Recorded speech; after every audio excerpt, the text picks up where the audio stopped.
Good afternoon, everybody. Welcome to another edition of Complete Sports Media's podcast. I'm your host, Darren Campbell, and we're doing a podcast on a bit of a somber day today, September 11th, 22 years ago today. The tragic plane crashes in New York City and around the U.S.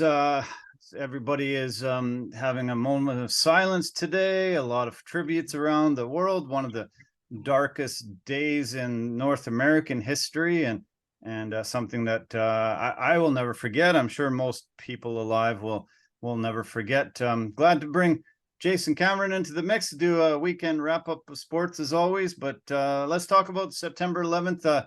We did this podcast, I believe, a year ago, and we talked about it. And I think you told me you were out at UBC and you were walking through one of the buildings there and saw people chatting. And yeah, tell us your thoughts and your memories of when you heard of the events in New York City. Yeah, so I was at that time I was working at UBC, and so I heard from one of my coworkers that there's been an attack in the U.S. and I'm like, an attack? What are you talking about? He's like, it's better if I just show you. So we jumped in our work truck. There's a bunch of us. We jumped in the work truck. We went down to the student union building where there's TVs there and stuff. So as I'm watching this happen, I'm like, in my head, I was completely confused because I'm like, is this real? Yeah. I kept thinking that it couldn't possibly be real because it felt like it was more like a scene out of a freaking movie. Yeah. Right. Yeah. Like it just because like when you see a freaking commercial airliner crash into a building, well, that looks like a movie. That doesn't look like real life, right? So it doesn't look real. Sure. yeah, it was completely shocking to me. And then there was also that unknown fear that can all of a sudden take hold, which is this just the start of something more? Yeah. Yeah. Yeah. Because nobody knew that at that time.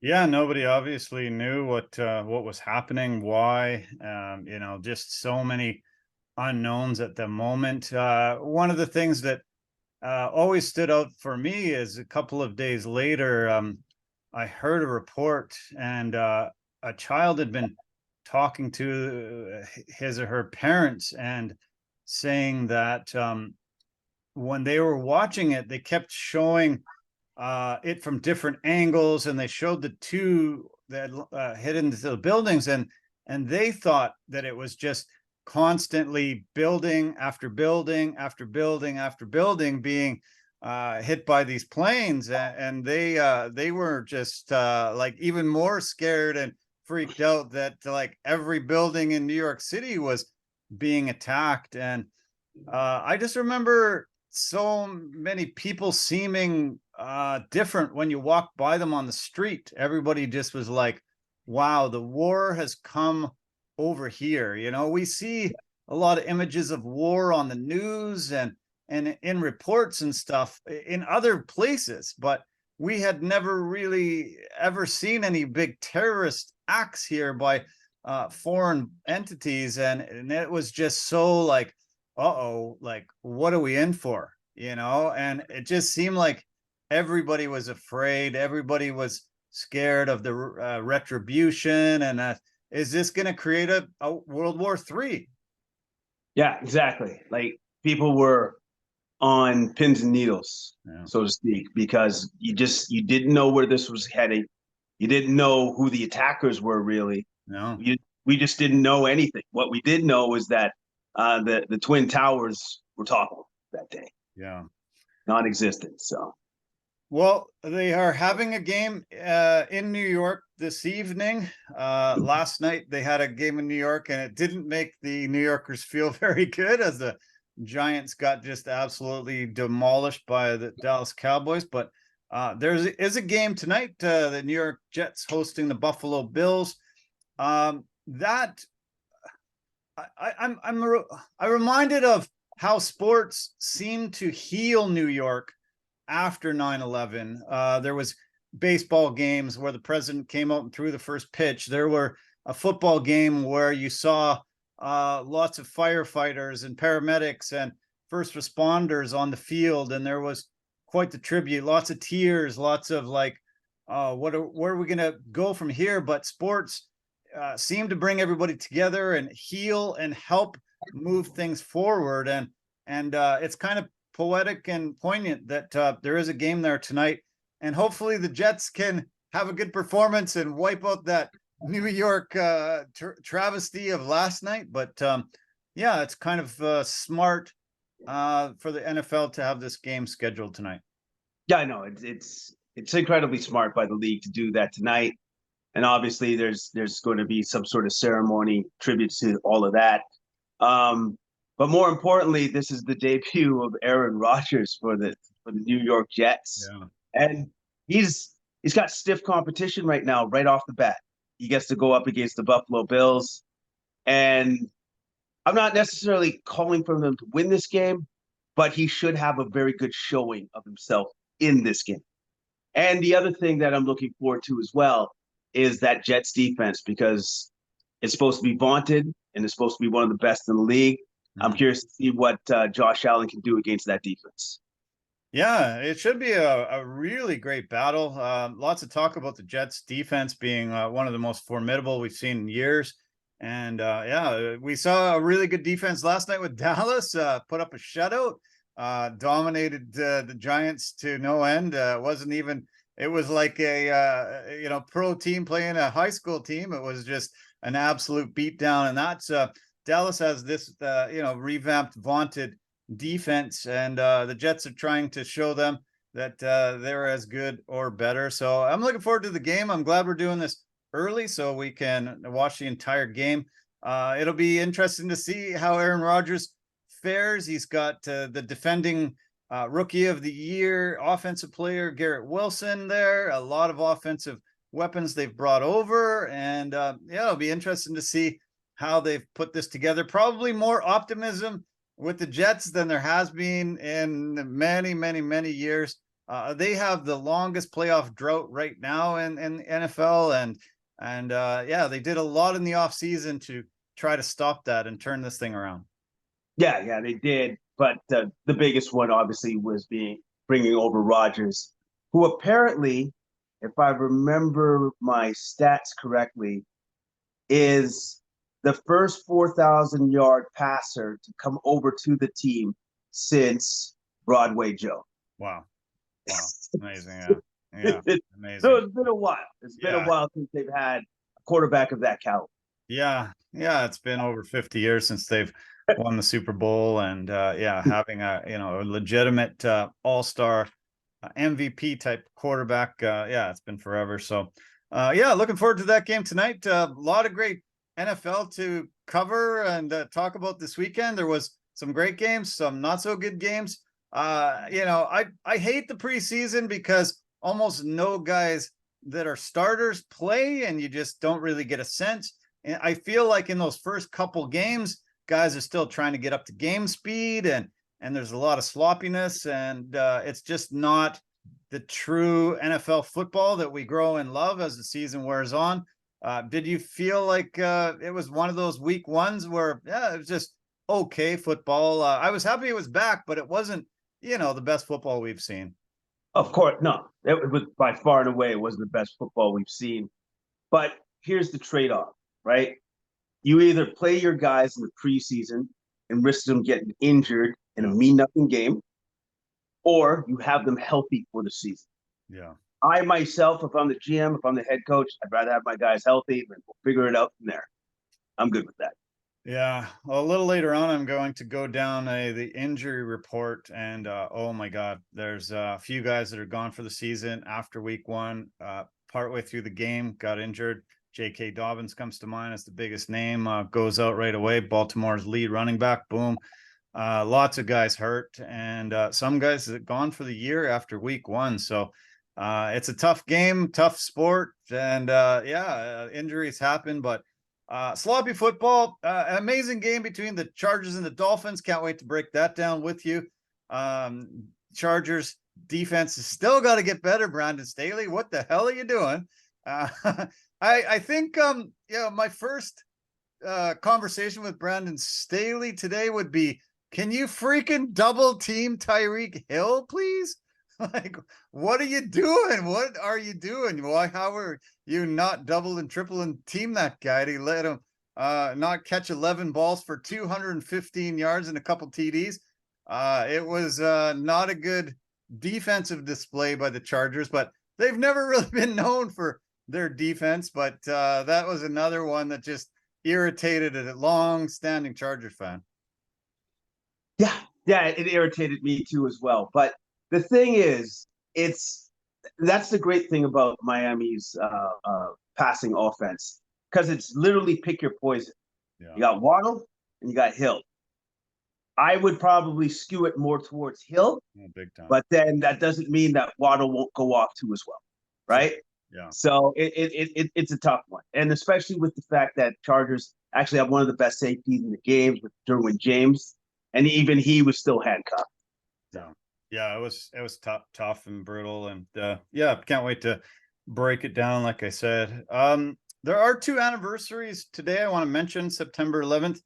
One is a bit of a somber anniversary, as it is the 1-year anniversary of Elias Theodorou's passing from colon cancer.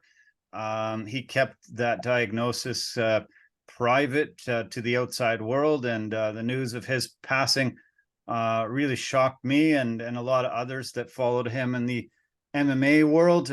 Canadian mixed martial artist that was in the UFC and really had an incredible life. And I can't believe it's already a year. We did a podcast last year, the day after he passed away, and yeah, I just wanted to make mention of him, that it's been 1 year.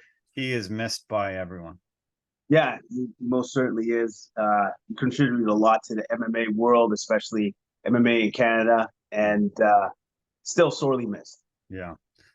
The other anniversary is one of my favorite baseball players growing up, Charlie Hustle Pete Rose. It's the 38th anniversary today, where he broke Ty Cobb's hit record and got 4,192 hits and became the all-time hit leader. Just loved the way he played baseball, loved that he played for some of the teams that I cheered for growing up. And then he decided that he would get into gambling, ended up ruining his life, got banned from baseball for life. That still stands to this day.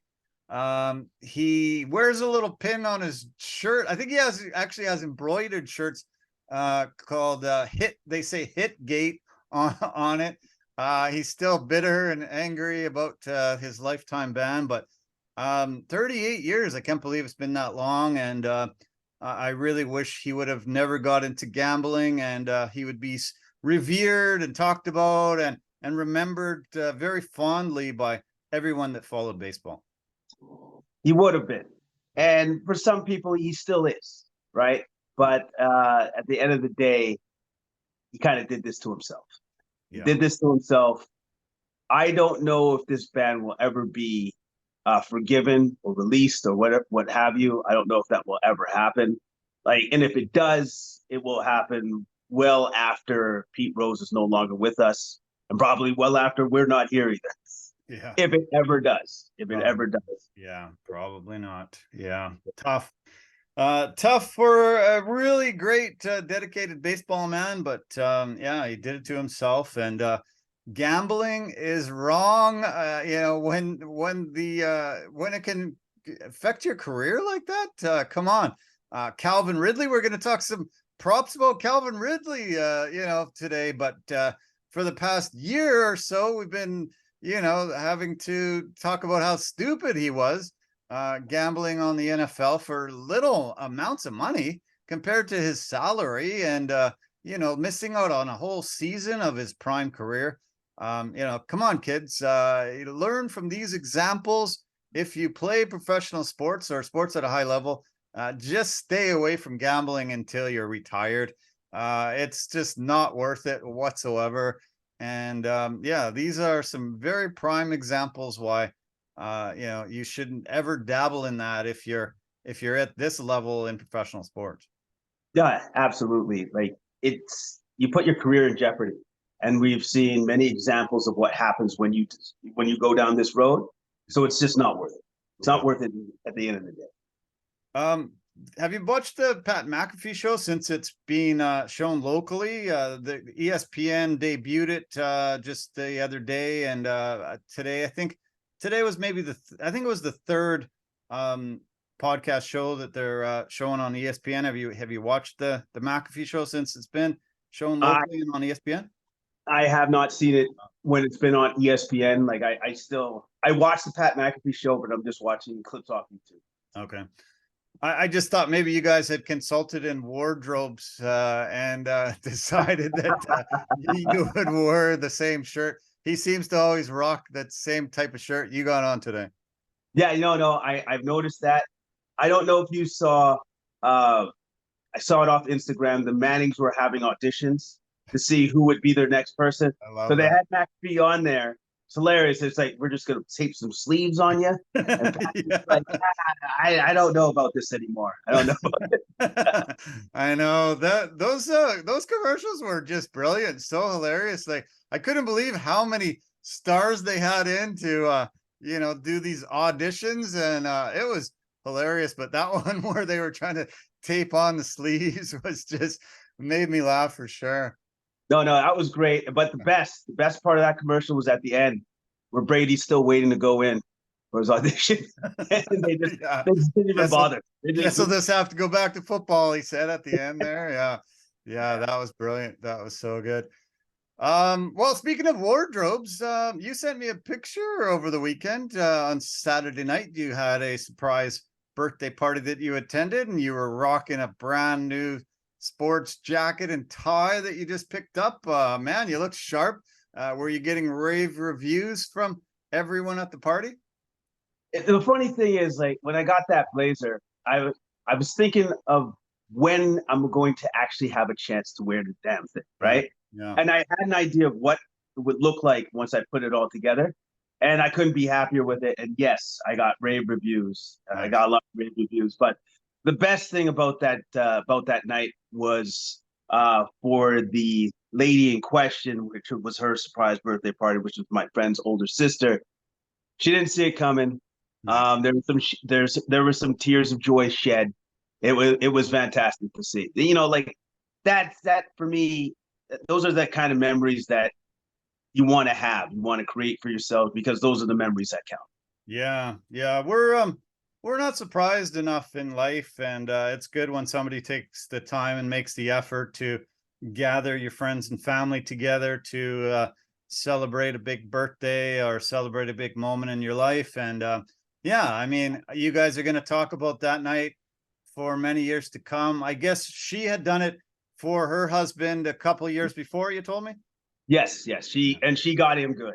Nice. Like, the look of shock that was on his face I can still remember it today. Nice. So I'm glad that they have such a unique union, that they're able to do that for each other because of the love that they share and all of that sort of stuff. And it was just a great night. It was a great night, and the food was excellent. Oh, good. It was so good. Like, I ate so much that I had to unbuckle the belt. and then I was just like, I know I'm getting old, because I'm like, all right, I'm just gonna have to go for a little walk. I'll be back. That's funny. That's that's good. Well, the food's good if you you need to unbuckle the belt and you got to go for a walk. I've had too many of those nights in my life, and I know the feeling. So good on you. You make me jealous. I'm sure I ate pretty good over the weekend, but probably not as good as that. So I guess the next big question that begs to be answered is, so you dress up that well. Every girl's crazy about a sharp dressed man, according to ZZ Top. Did you get any girls' phone numbers from your night out wearing a suit that you've never worn before? Here's the thing. When everybody, gets to our age, they're usually like, married with children. Right. So I was fortunate enough that everybody that I was with was married. Okay.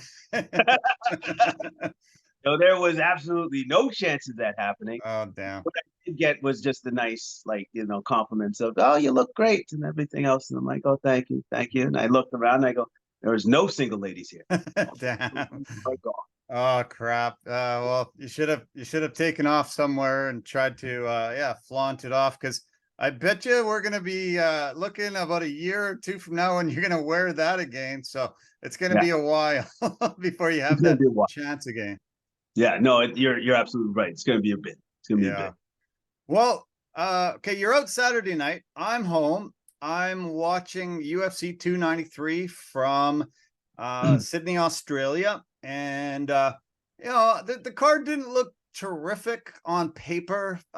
They flooded it with a lot of people from that part of the world, some Aussies, lots of New Zealanders, trying to, attract the crowd was a little tough, especially when Israel Adesanya was supposed to fight Dricus du Plessis, which would have probably been the perfect matchup.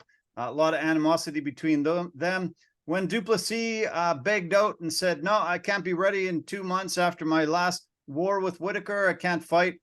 You're gonna have to find somebody else." And they started shaking the trees, scouring the bushes. They started looking down the list of the ranking guys, and Izzy had either beat all of them once or twice. And so they go down the list, down the list, down the list, and they come up with the name Sean Strickland. And this is a guy that's he's born a fighter, he's grown up a fighter, he's been part of the mix, but never a guy that we thought deserved the title shot. Not a guy that we would ever consider being up in that type of level of that division, middleweight division. And suddenly they go, "Okay, well, what about you, Sean? You feel like fighting?" He's like, "Yeah, sure, I'm on.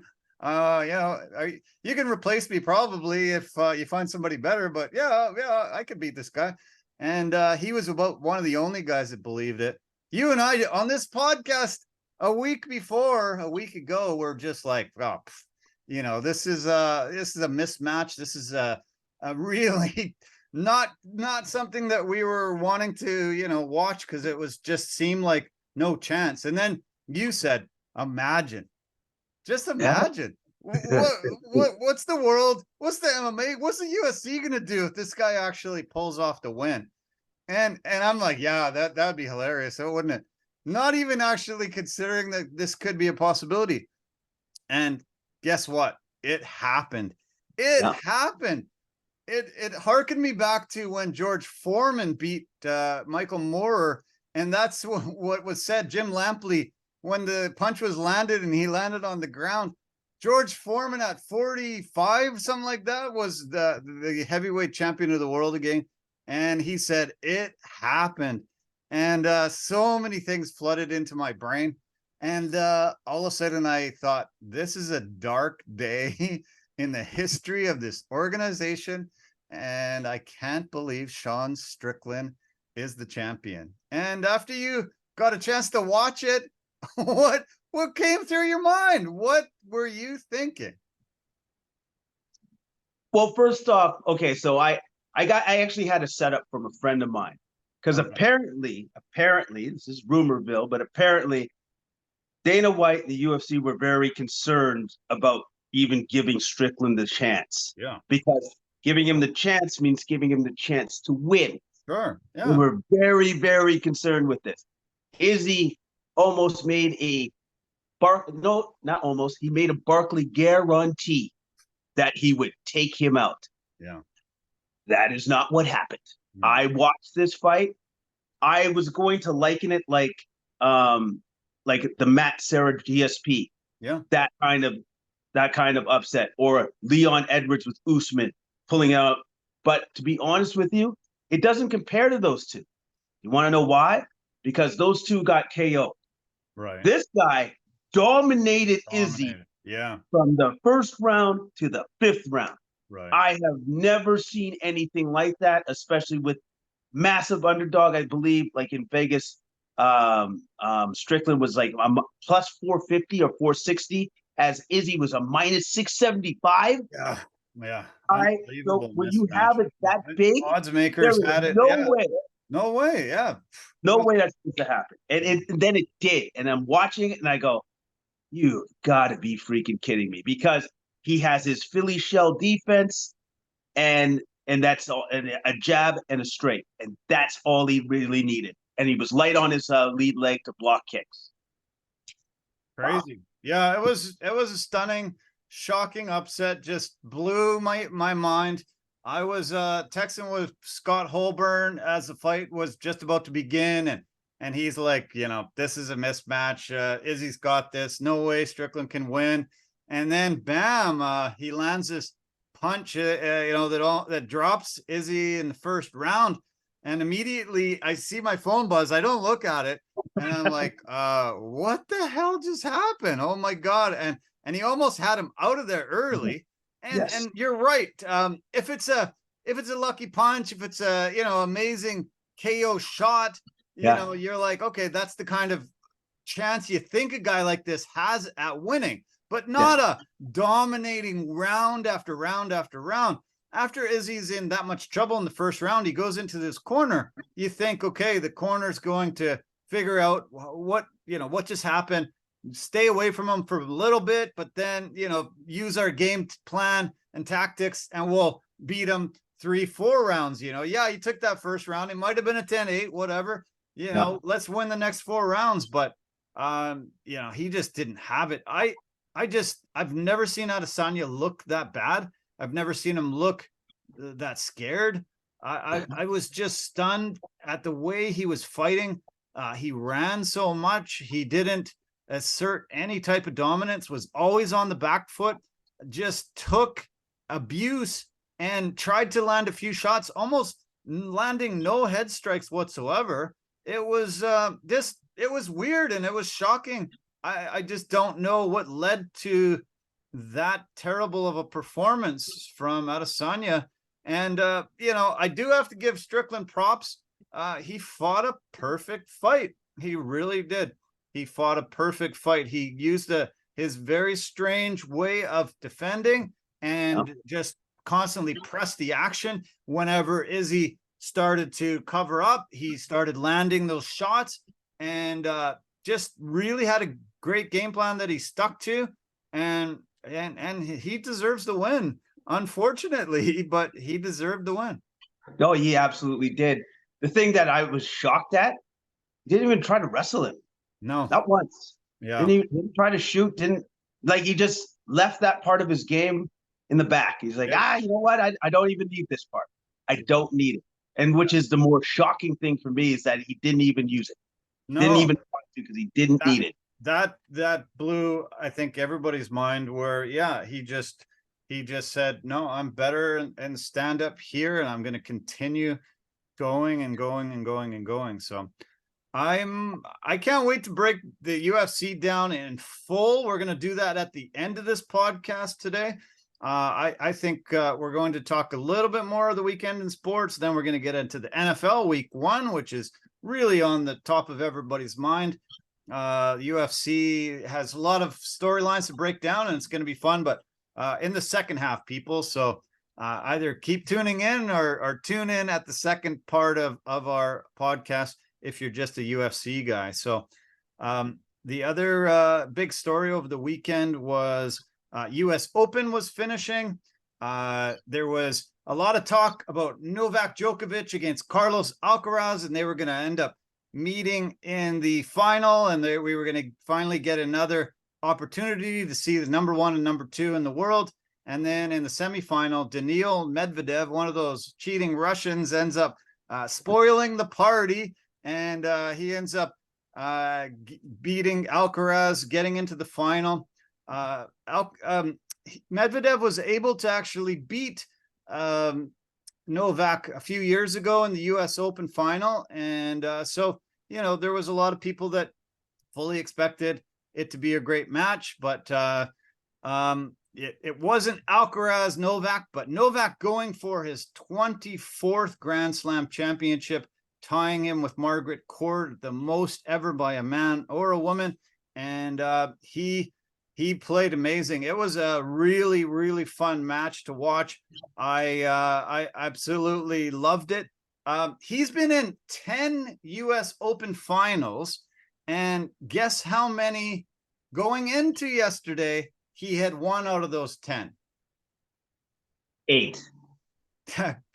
I would have said the same thing. He was 3-6 in the finals going into the 10th final of his career. So shocking, amazing that, a guy with that much success, that many Grand Slam victories, been in there 9 times, heading into his 10th, only 3 championships. So, a guy that had faced a lot of adversity, had been there year after year, but only 3 championships. 3 is amazing, but 3 out of 9, quite a shocking number. Yeah, I wouldn't have expected that. I thought he would have won more of those for sure. The stars came out yesterday in New York. Oh my God. I'm going to just sort of list off a bunch that I saw in the crowd. It was unbelievable. Just New York was filled. I don't know what the tickets were going for, but I'm sure thousands and thousands of dollars. I saw in the crowd Justin Timberlake, Leonardo DiCaprio, Jerry Seinfeld, Christy Brinkley, Lin-Manuel Miranda, John Hamm, Molly Ringwald, Greta Gerwig, Henrik Lundqvist, Emily Ratajkowski, and on and on and on and on and on. They just kept showing star after star after star after star, and they were treated to a great match. It ended up a straight set match, but the second set lasted like 110 minutes or something. So it was a serious battle. It was really fun to watch, but Novak did win. He got his 24th Grand Slam championship. He got his 4th US Open, and retook number 1 in the world. 390 weeks at number 1 in his career. The greatest of all time, no disputing it now. He came into an era with Roger Federer and Rafael Nadal, who were dominating the hell out of the tennis world, and he's been able to surpass them in their era, and continues on at 36 years old, beating younger guys than him, and really just showing just incredible athleticism. It's amazingly these guys can play for 3, 4, 5 hours in a tennis match in front of 20,000 fans cheering every move you make. It's very, very incredible to watch, and good on him. Congratulations to Novak, a huge victory. Massive victory. Also too shows just like how his longevity upholds and his greatness upholds even at the tender age of 36. Yeah. He's amazing, and he's not coming up on retiring anytime soon, is he? Or I would doubt it. No, I would really doubt it. You usually see guys only retire once they start fading. Once they're not relevant as much anymore. Once they're not returning to their former glory and winning. That's the only time. He's, I think, far from finished. Yeah, so that means he's definitely going to smash the record. Like, he's going to surpass it. Sure, looks now like the only question is, by how much? Yeah, he's going to surpass the record. Yeah. Well, he won 3 out of 4 majors this year. Just amazing, incredible, and playing guys, practically half his age. It's miraculous. This was his 14th hard court major title, the most all time, tied, as I said, with Margaret Court, the Australian, with 24 Grand Slams all time. Serena Williams finished with 23. Steffi Graf had 22, same as Rafael Nadal, and Roger Federer had 20. So incredible elite list, and something that's just unbelievable that a guy can come from Serbia. Nobody knows tennis there until he starts really, dominating, and has just come in and become the greatest of all time. And I don't know where this record will stand by the time he's said and done. I think he has a realistic shot at 30 or 35. It's gonna push it to a point where who knows who will ever catch him. We talk about Tom Brady's records, but this guy's records might never be broken. Well, especially, I don't know if Novak and Tom have a relationship or a friendship, But if Tom gets in his ear, that means nobody's ever going to get those records. Because he's just like, keep playing until you know you crush their souls, that nobody will ever be able to break any of your records. Do it like I did, because nobody's ever going to catch me. Yeah. Nobody. Yeah. Tom was there the other day. They had a hug. They chatted. They're friends. The two goats, you know, you gotta have goats, gotta be buddies. You know, they just gotta be buddies. The guy that was in his private box was Matthew McConaughey, who was with his wife there. He was sitting right behind Novak's wife and family, and I was surprised that that McConaughey was the special buddy that he brought in.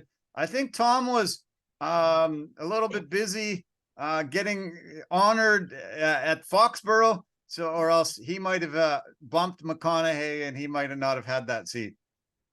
I think it's most certainly he wouldn't have had that seat. If Tom is there, it's like, Matthew, you know I love you, right?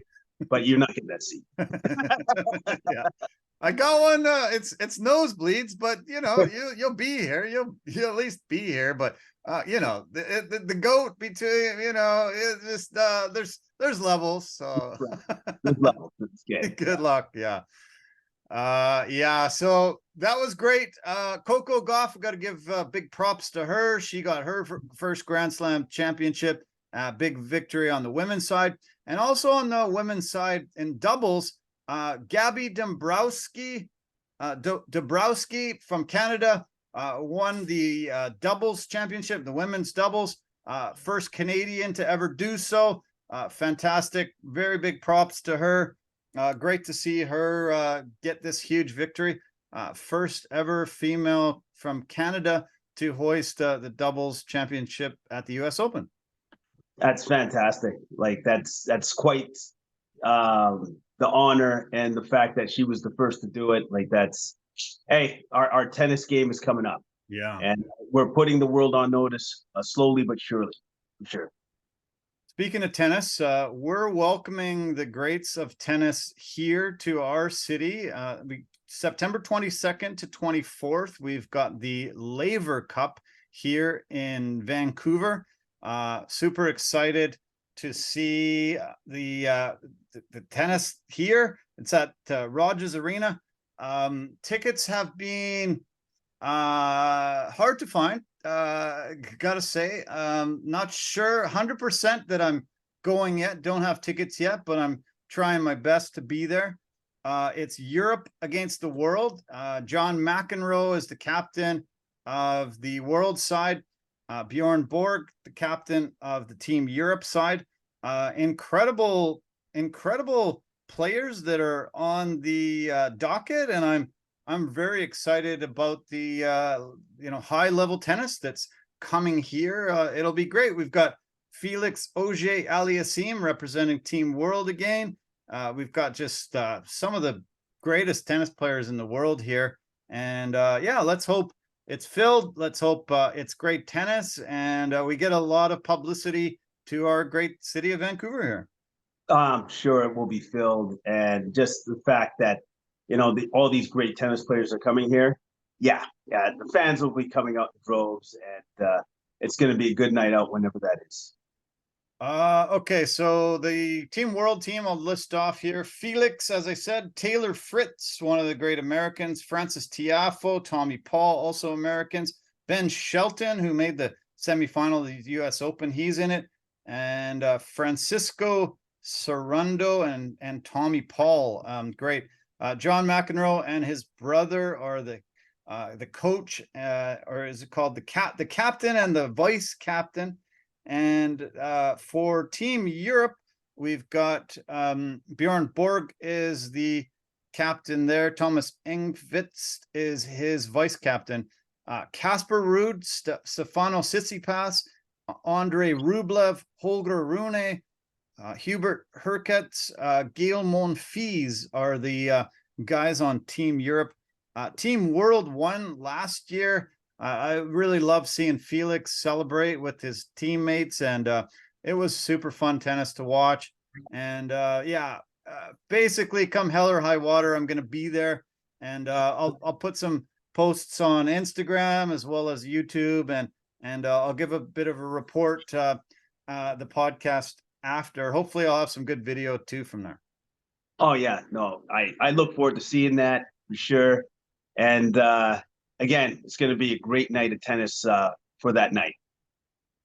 The other big thing that happened over the weekend that was Saturday night into Sunday morning, the FIBA World Cup of basketball finally ended, and we got a medal for the first time in our history, and it came at the expense of the Americans. We won a bronze medal over the US going into that game.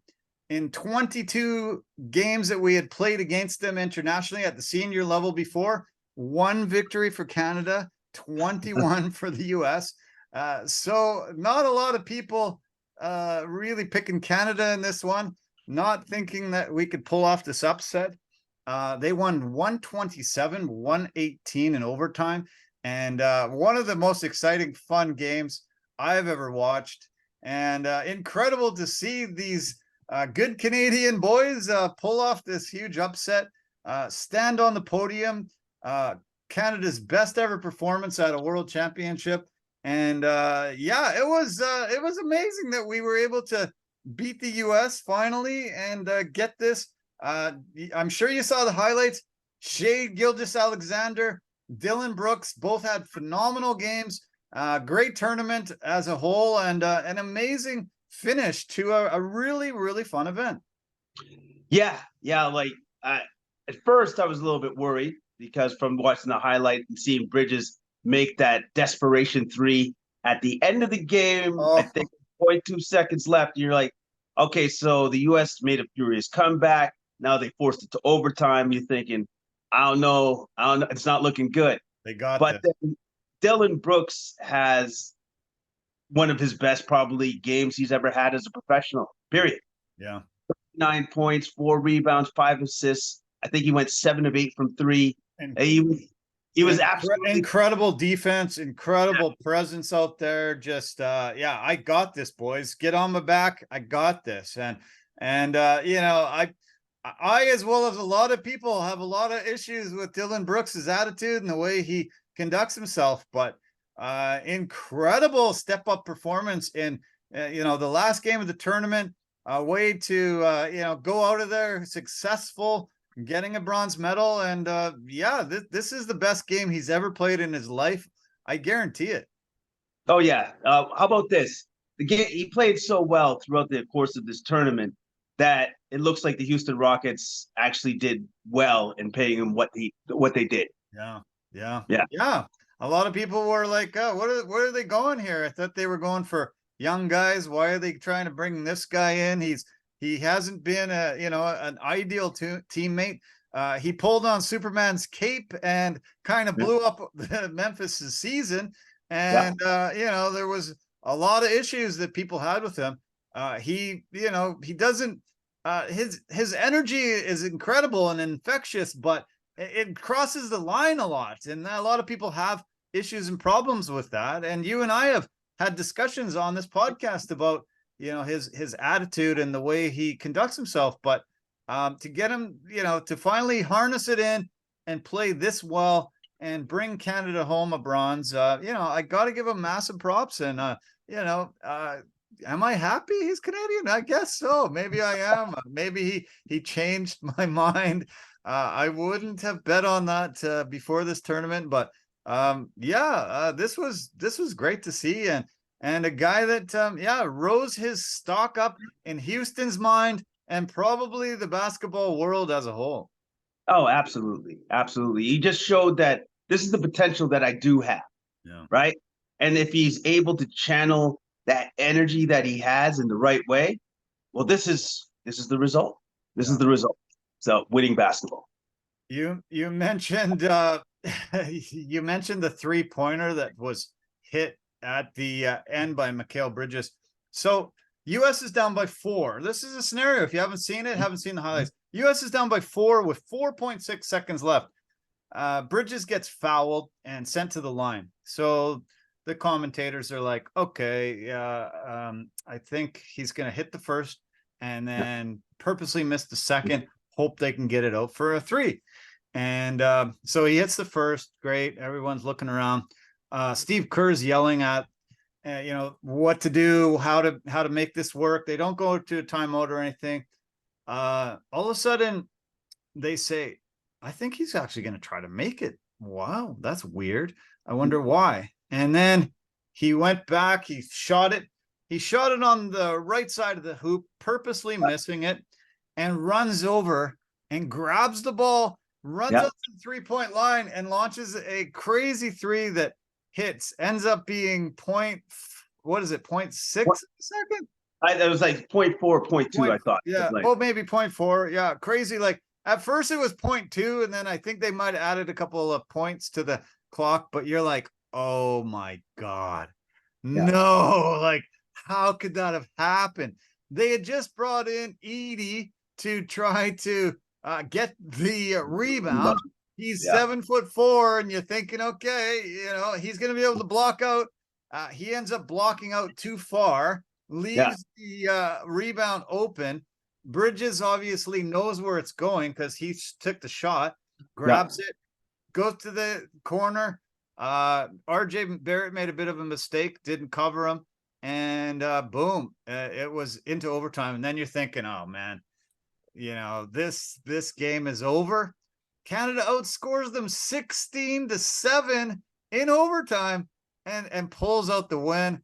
The US team, I don't know what happened, but they ran out of gas. They didn't have it in overtime after such an incredible comeback because they were down quite a bit of this game, and you saw Canada pull out the win. The celebrations were around, but unfortunately it was at a terrible time, over here. I think the game started at 1:30 Pacific, 4:30 a.m. Eastern. That's not great for either coast. It's not great for anybody in North America here. Hopefully a lot of people PVR'd it and watched it and celebrated their, on their own. But great result, great tournament, really fun to see the basketball and the level that Canada's finally been able to reach. And, it starts making you think that, if we can get our full complement of guys, Jamal Murray, Andrew Wiggins, we can see, a few of the other guys from the NBA come across. We could do something in Paris in 2024. Only 12 teams in that tournament compared to 32 in this one. But I think, Canada's suddenly emerging finally as a basketball powerhouse, and great to see them get on that podium, get a bronze medal. Yeah, absolutely great. Great to see. First time they've ever done that. But did you see the response from the American side? Like once this happened and the U.S. ended up in 4th. Yeah. All of a sudden now you see LeBron James beginning to recruit for the Olympics. Draymond Green, Steph Curry saying, we're in it. Then now you're like, oh, okay. So now the first teamers are like, okay, so I guess we're going to have to show up. Yeah, my thoughts were, I kind of figured that reaction would take place. They were hoping that their second string guys could hoist the medal and easily dispatch the rest of the world. But when a lot of these guys ended up enjoying their summer instead of going over there for a couple of weeks and making this happen, I can't believe the list of guys that he's recruiting and have said, I want to play. You said LeBron and Draymond, but I see Steph Curry, KD, AD, Lillard, Chris Paul, Kyrie, De'Aaron Fox, Jason Tatum. All these guys are supposedly in now. What the hell? It just took a loss to finally get buy-in from the stars of the Americans. Well, yeah, because they don't want to be embarrassed, because apparently you're supposed to be the best at this sport. Kind of like the same for us when it comes to hockey. Right. We're the best at this, right? You guys, I don't even think they sent their second teamers. You guys sent your third or fourth string team and just assumed it would be good enough. Guess what? Not good enough, not even close. Yeah. So now you're going to actually have to send a real team, and then we'll see what's up. Crazy. Yeah, amazing. Yeah, we'll see how it all pans out. But Paris 2024, Canada and the US have made it. From Europe, Serbia, and Germany, who ended up playing in the final. Big props to Germany and Dennis Schroeder, who led the way for them. Newest Raptor, who replaced Fred Van Vliet. Amazing tournament from him, and they were able to hoist the gold medal. Serbia got the silver. And yeah, great tournaments from both of those guys. The African participant so far is South Sudan, who's never made the Olympics before. Japan is in from Asia, Australia from the Oceania group, and then we've got France will make it automatically because they are the host, and 4 other nations will have to go through qualifying over the next year to make the Olympics. And yeah, now suddenly the Olympics take on a whole new thing, getting to see Canada basketball there. And then maybe we'll get to see this dream team again that we haven't sort of seen from the US since back in the day, and started in the 92 season, I believe it was, when the dream team was compiled and rose basketball to, heights that nobody had seen back then.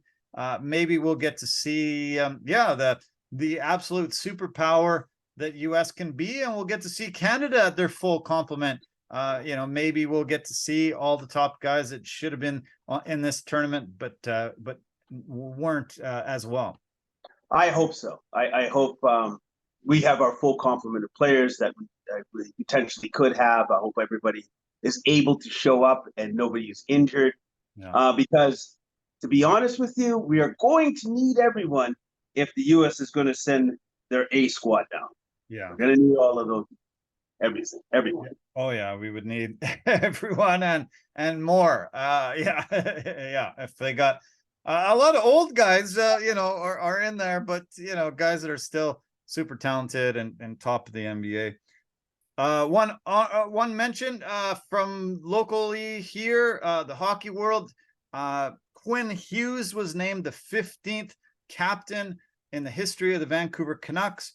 Takes over at the ripe young age of 24 years old, second youngest captain in the NHL, and only the first defenseman since Doug Lister 1990-91 season is the last time a defenseman was the captain of the Vancouver Canucks. Taken over for Bo Horvat finally after he was dealt to the Islanders. And yeah, great to see Quinn Hughes, the next generation. They finally said he's ready, and lots of great willing candidates, but Rick Tocchet, the ownership group, decided this is the direction they wanted to go. Quinn Hughes, 15th captain in the 53-year history of the Vancouver Canucks franchise. I think that's a good direction for the Canucks to go in with their young guy, their best defenseman, and obviously a leader in the locker room. So I think that's a great choice by the team and by management. Yeah, awesome. Yeah, good on them. Hopefully they can rise to some mediocrity at least and make the playoffs and make the team relevant around here. They've become kind of this not very fun to watch last few seasons, and not making the playoffs sure has hurt the bottom line as well as tickets and interest. And yeah, we would love to see them rise to prominence again and be a force. So good luck, Quinn, and the rest of the Canucks franchise. We'll see them very soon. Hockey season's around the corner, coming at you in the next coming week. So okay, one last note before we get into NFL. Toronto Blue Jays down to the stretch run into the last 3 weeks of the regular season, only 19 games to go, fresh off a great sweep over the weekend of the Kansas City Royals, most terrible team in baseball, so they should have beat them. But today they start a very crucial 3-game series against the Texas Rangers, who they're battling with for a wild card playoff spot. Texas is only a game and a half behind Toronto right now, so very crucial that Toronto at least wins a couple games in this series, hopefully sweeps them as well.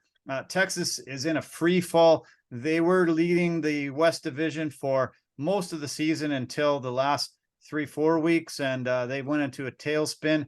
Hopefully they continue that against Toronto, and we can see Toronto keep elevating. Toronto did just pass Seattle in that wild card race. They're only half a game ahead of them, but they are in front. Be great to see locally here if both the Mariners and Blue Jays can make it again. Just let's not see them together facing against each other. But the Jays are playing great right now. Great to see a lot of young guys coming up, energizing this team. The pitching's been phenomenal. The hitting's coming around.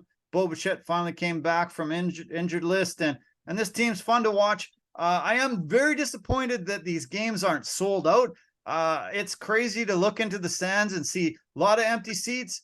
I don't know what the hell's going on. That they should be packed there. This team is fun to watch, and they're in a playoff pennant race here, or not pennant race, but playoff chase.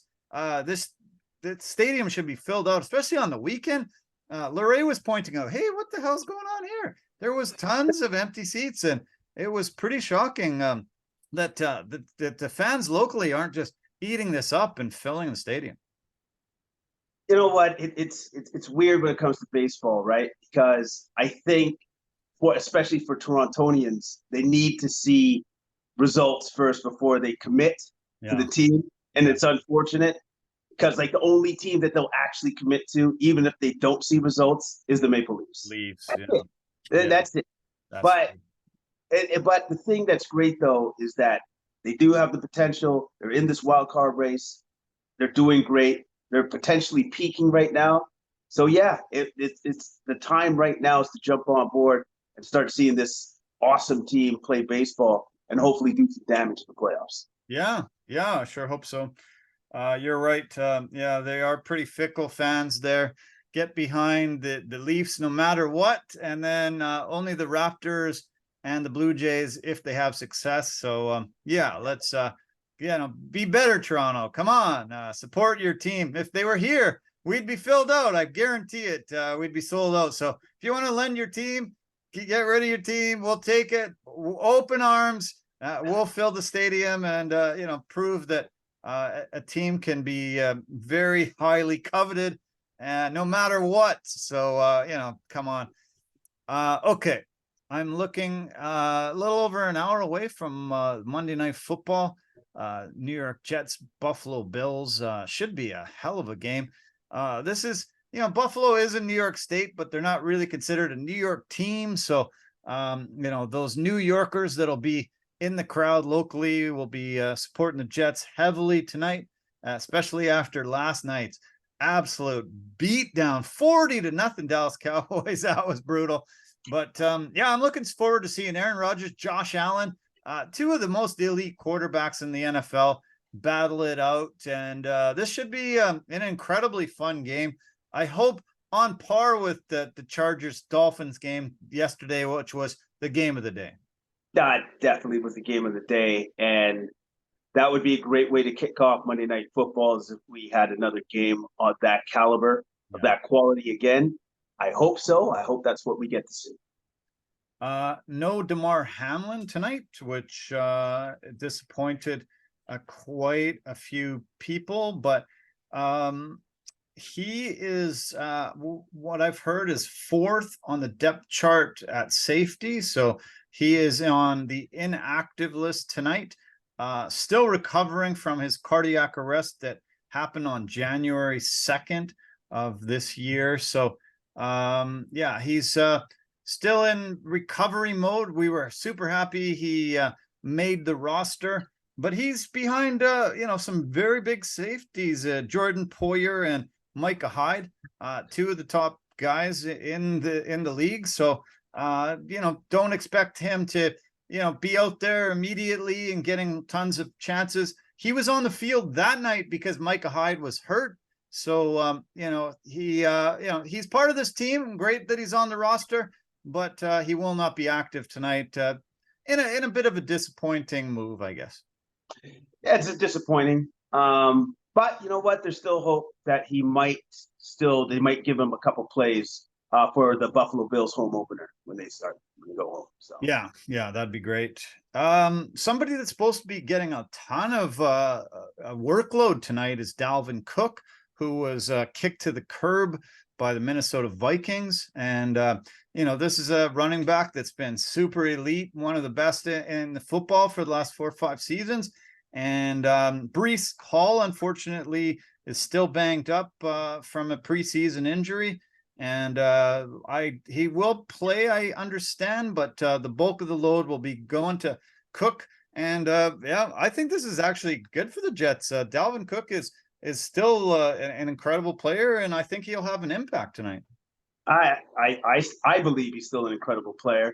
I think he's incredible enough that when we get to their game in Minnesota that they didn't win that game, probably could have used Dalvin Cook to win that game. They probably could have won that game if Dalvin Cook was still on the team. But, they made their choice, and the Jets are better for it. Yeah, totally. Yeah, I think, it's a great move on their part getting him. And we'll see. We'll see how it plays out tonight. The 4-time NFL MVP Aaron Rodgers, much talked about. Oh, it was talked about to death this offseason. He's over in New York. You talked about it early, but do you think because they have Aaron Rodgers now, they are a legitimate Super Bowl threat? I would say this.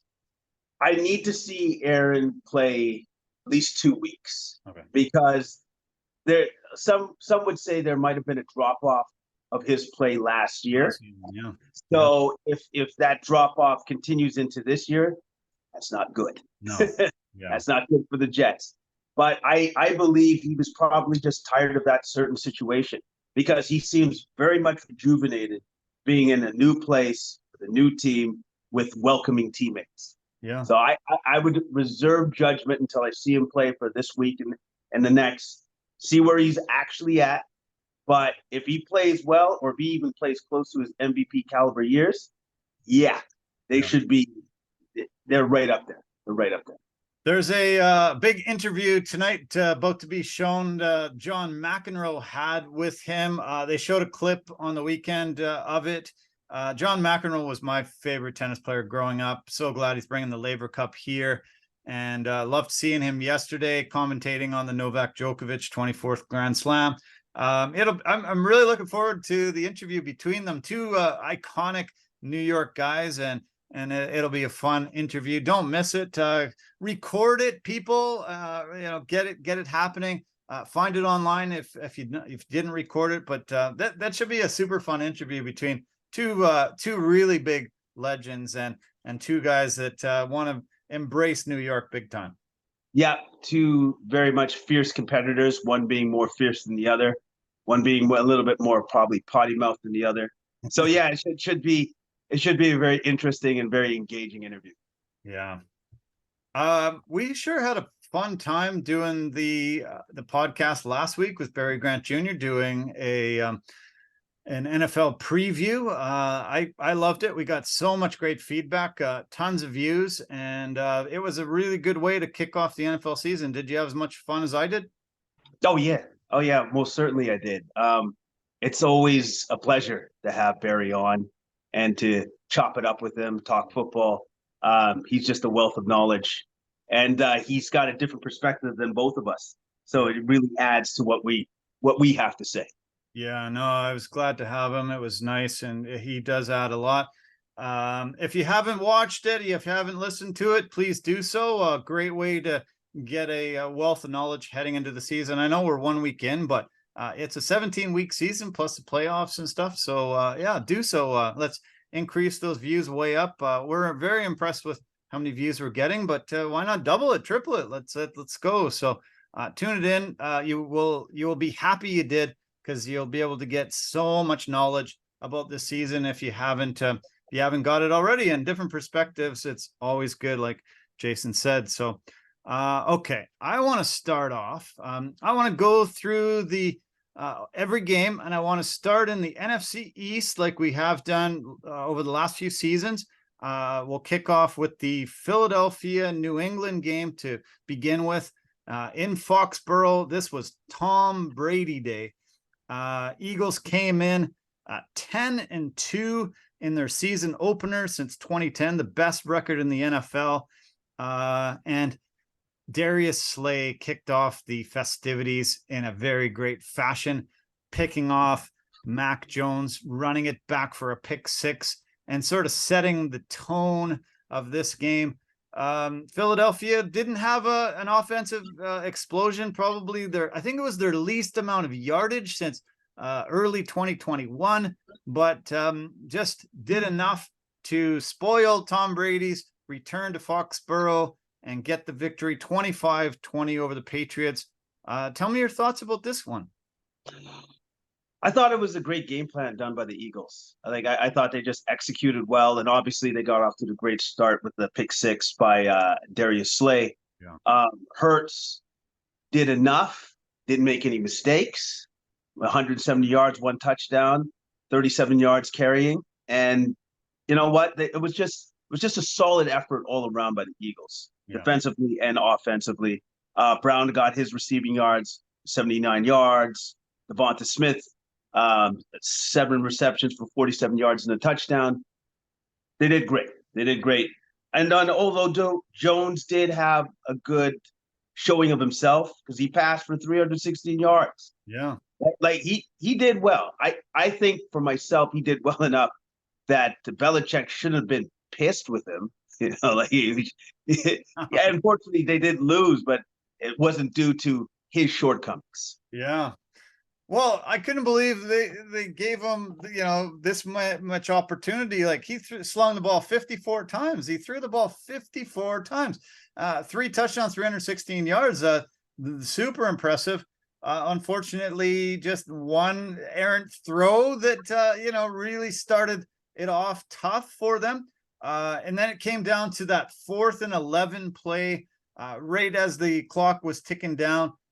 Mac Jones hit Keyshawn Butte, and unfortunately, his left foot just hit the sideline. Right foot down, left foot on the sideline. Out of bounds play. They did a review. Unfortunately, that was it for the Patriots, but I didn't expect this to be actually that close, and I didn't think the Patriots were going to rely on Mac Jones as much. I thought they'd be running the ball a lot, and this was different for how I expected it to go. It was a lot closer than I expected, and Mac Jones, shouldn't be anybody's doghouse. I think he played really quite well and had a terrific game. You can't put the blame on the loss on him. No, absolutely not. And the receiver Bourne almost did like a Jason Bourne, where 6 receptions, 64 yards, and 2 touchdowns. Yeah. The Patriots, for the most part, I thought they looked pretty good. The Eagles just had their number on this particular night, but you know what? At least they got something to build upon for like the next upcoming weeks. Yeah. And now they might be a tough out. Whatever team that they play, Patriots are always well coached. They're going to be a tough out. And then I believe this year they actually have a real offensive coordinator. They actually got a guy that's actually calling the play. That's going to help. That's going to help them. Yeah, I think there's 16 new offensive coordinators in the league this year out of 32 teams. So half the teams got new offensive coordinators, and the Patriots really needed one this year. So glad they went that direction. Kendrick Bourne and Ramondre Stevenson both had 64 yards on 6 catches each. Zeke Elliott was targeted at least a dozen times, 7 carries for 29 yards on the ground, 5 catches, only 14 yards through the air. And I was surprised that Belichick went for it on 4th down 4 times in the game and was only successful on 1 occasion. That's not really the way he approaches the game, but I guess being down early, trying to chase the game the whole time, those 4 chances he took. But yeah, going for it 4 times, that's not the Patriots' way typically. No, it's typically not. But seeing what the score was and the fact that he took all those chances, I guess in a certain sort of way kind of paid off, because the game was still very close. Yeah. And gave himself a chance, tried to give the team a chance. Yeah. Okay. Philadelphia plays this coming Thursday against the Vikings. That day is in my mind because it's my sister's birthday. So happy early birthday, Shelby. And I'll be calling you the day before because it'll be Thursday when it's Wednesday here. So, yeah, that'll be great. Good to see Philly back so quick. Get to see the Vikings. Should be a shootout in that game. I'm looking forward to that. And the Patriots host the Dolphins. That's the late window on Sunday, the Sunday nighter. So that'll be fun to watch. Better game than last night's Sunday nighter. Dallas and the Giants. We've talked about it a few times, but let's just break it down officially. Let me see. I wrote something down here. Dallas was the first team since 2009 to score a touchdown on offense, defense, and special teams in the first half of an opener. Yeah, this was not close right from the get-go. Daniel Jones was running for his life the entire game in a torrential downpour, getting turf all over him. I don't know what the hell Dayball was doing, kept marching him out there, even when it's 26-0, 33-0, 40-0, he's still playing. This was brutal. I'm surprised that he's not hurt. He had 12 pressures, 7 sacks, hurries, couple picks, just brutal. That offensive line should be all on the unemployment line today. That was a brutal beatdown. And Dallas looked phenomenal. Didn't even really need to, showcase all their weapons. Just was able to just dominate. It was a one-sided affair here. Oh, it was absolutely a one-sided affair. The Cowboys controlled this game from start to finish. The Giants were never in it. The Giants knew that they actually had some issues at offensive line. Well, those issues are now very much glaring issues at offensive line. They didn't stand a chance. I know that the Cowboys have a fantastic front seven, but they utterly smashed and dominated the Giants. And I felt bad for Daniel Jones because he's like, well, what do you want me to do when I'm running for my life? Like on every freaking play. Like it was almost as if, you know what, we might as well just have me just run. Like I'm a running back because I don't have time to pass the ball because these guys are just coming in at me. So yeah. A little dump pass to Saquon. You think he's out in space. Bam. He just gets blown up. Ball's loose. Boom. Dallas's ball. Last year, opening game, Cooper Rush ended up playing. And everybody was like, Cooper Rush. Oh, no. Dallas is dead. Cooper Rush ended up 4-1 last year. Dak Prescott broke his thumb opening game.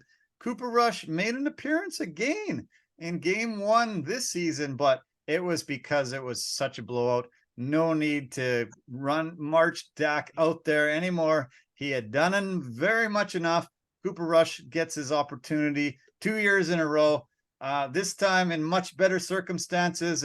And the Cowboys faithful have to feel pretty damn excited and happy over this performance.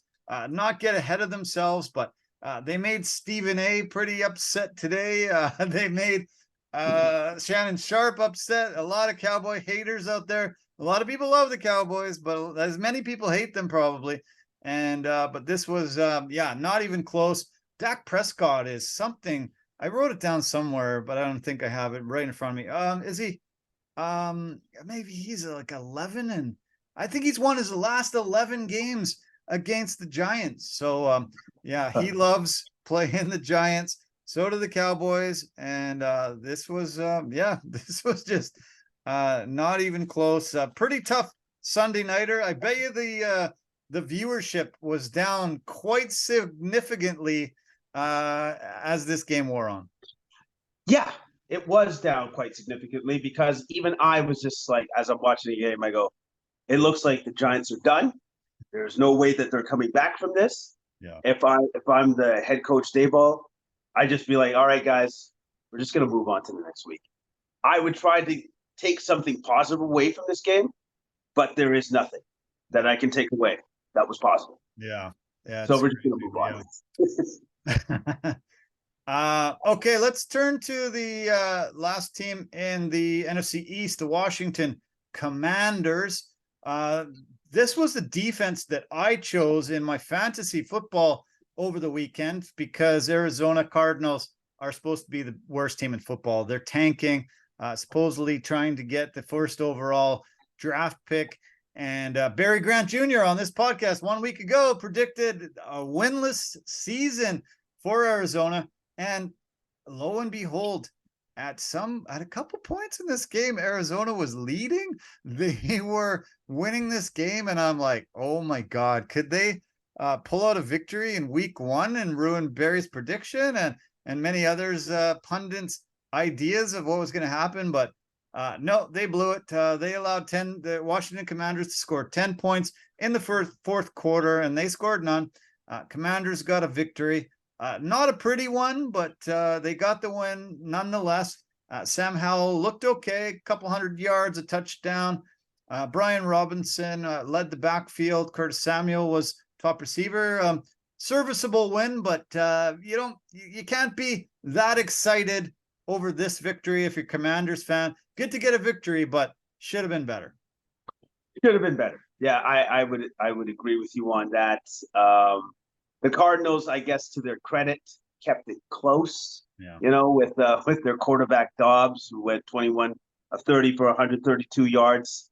I guess for a positive for the Cardinals is at least their quarterback didn't turn over the ball. It was good in that respect. And then as for the Commanders, Howell did run in one touchdown, and for the most part was serviceable. Yeah. Yeah. I kept seeing B. Robinson. I'm like, no, he's in Atlanta. Oh yeah, Brian Robinson. Yeah, Brian Robinson Jr. Yeah, I forgot. Okay, all right. Yeah, well, he was the leading back, and he was pretty good. But yeah, they didn't need to be terrific. He had the touchdown catch, and also was a leading back with 19 carries on the ground. The Cards only had 210 total yards, 114 passing, 96 rushing, and they will struggle. Joshua Dobbs is, probably one of the weakest quarterbacks in the NFL, unfortunately, and this team's decimated without Kyler Murray, without DeAndre Hopkins there, and they've moved on from many of the others. This is Tank City. They almost pulled out an unlikely victory, but this will be few and far between close games, I'm sure, this year. So let's turn to the NFC West, and we'll talk about the San Francisco 49ers, who really showed everybody that's predicting them to be a Super Bowl contender that they're probably quite right. I think that I could start for the San Francisco 49ers and make the playoffs. Brock Purdy, Mr. Irrelevant, is looking like Tom Brady with the weapons that he has here. And, if I can hand the ball, throw the ball to Christian McCaffrey, Brandon Ayuk, Deebo Samuel, on and on and on and on, like, I think I could make the playoffs. So give me a shot. I'll prove myself. And Brock Purdy, great to see him back from that elbow injury and surgery. You weren't sure if he was going to be able to come back as well as he played last year, but good performance from all around. Very dominating victory here. A 30-7 beat down over the Steelers. Yeah, they made it look easy. That's what stood out to me. They made it look easy. Purdy is just fine. Picked up where he left off from last year. Threw for 220 yards with 2 touchdowns, and McCaffrey was the absolute man in this one, carrying the ball 22 times for 152 yards and a touchdown, 3 receptions more for 17 yards. Forgot Brandon Ayuk also had a monster game with 8 receptions, 129 yards and 2 touchdowns. That's the thing with the 49ers. You don't know who's going to go off, but one of them guys are definitely going to go off. Yeah. So it's so much of pick your poison. What do you want to do? Because whatever you choose to do, that'll be the wrong thing. Yeah. So I'm just going to hit you with something else, right? Yeah, and it was great to see that Bosa contract is done. He's out on the field. He's playing. He's anchoring that excellent defense. And yeah, unfortunately, the Steelers were out of their depth. They didn't. They didn't really stand a chance. Yeah, small hands Pickett there. Yeah, and not exactly in has the same kind of weapons and yeah, tough. Tough when you're beaten by Mr. Irrelevant, but many teams have been since he's come over. I heard somebody say that the Niners are 11-0 since McCaffrey came over from Carolina. I don't think that could be the case because they lost to the Eagles last year, right? But was McCaffrey injured? Was he not playing that game? I don't know what somebody said 11-0, either 11-0 or 11-1. So Yeah. he's been super dominant, and this is a guy that should get MVP consideration year after year. Just what he brings, 152 yards on the ground. Just 22. I just couldn't believe he just can find holes. He can elude tackles. He is just so tough to bring down. And I just carry after carry after carry. I just see him with this vision and ability to get open, find 10 yards a carry. It's just awesome to watch this guy. And he is, to me, the most elite running back in the league by far. Yeah, like his vision, his balance, the way he can move in space. Like, yeah, man, he's got all the tools, all the tools. So when the 49ers got him last year, I was like, well, that's just going to be more of a problem for the rest of the league. It's like, well, their offense was already really good, and then they added that guy. Amazing. Great. I feel sorry for the Steelers. I saw Mike Tomlin's press conference. He took a lot of blame, but it's dark days for the Steelers organization. And this year they might not get that elusive 500 mark that they've been at for the last 20 something years. It looks tough there. Plus, two big injuries. Deontay Johnson was injured in this game, as well as Pat Freiermuth, who had the lone TD for them. We'll see in the coming days how lengthy both their injuries will be. I'm going to run down a bit of an injury report pretty soon, but I feel sorry for the Steelers and their faithful. It's going to be a tough season in a tough division. You got some of the highest paid quarterbacks in the NFL on the other three teams in that division. Pittsburgh's trying to come in with small hands Pickett and not really measuring up to the other elite guys that they'll have to battle at least twice each through the season.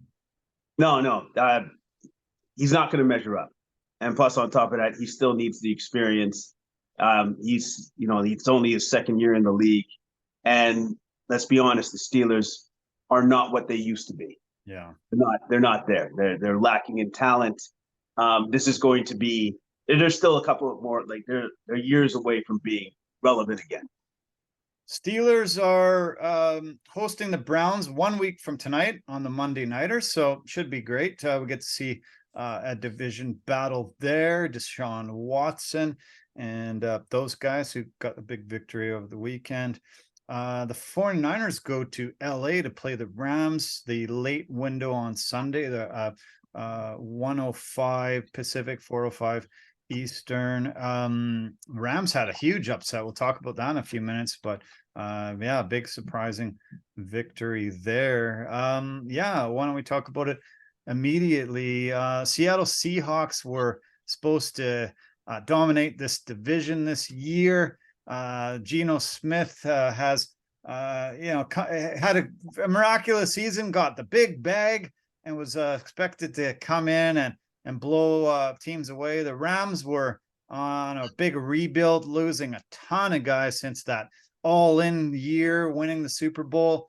And Matt Stafford put together some really big drives. Aaron Donald really got Geno Smith pretty worried a bunch of times. and the Rams pulled off a big win. Seattle's offense was dried up beyond belief in that second half. Brutal effort from them, and Rams pulled off probably the upside of the weekend in my mind. Yeah, I would say so. Stafford looked like Stafford of old. Looks like he's clearly past his injuries that he was suffering from the season before. 334 yards, 24-38. But the guy that I was most impressed with from the Rams, I believe, is the rookie Nakua. Yeah. Did I even say his name right? Yeah. 10 receptions, 119 yards, and some of those catches were absolutely magnificent. I was very, very impressed with his play. Yeah. Yeah, him and Tutu Atwell both had 119 yards apiece. They were both great, filling in for Cooper Kupp.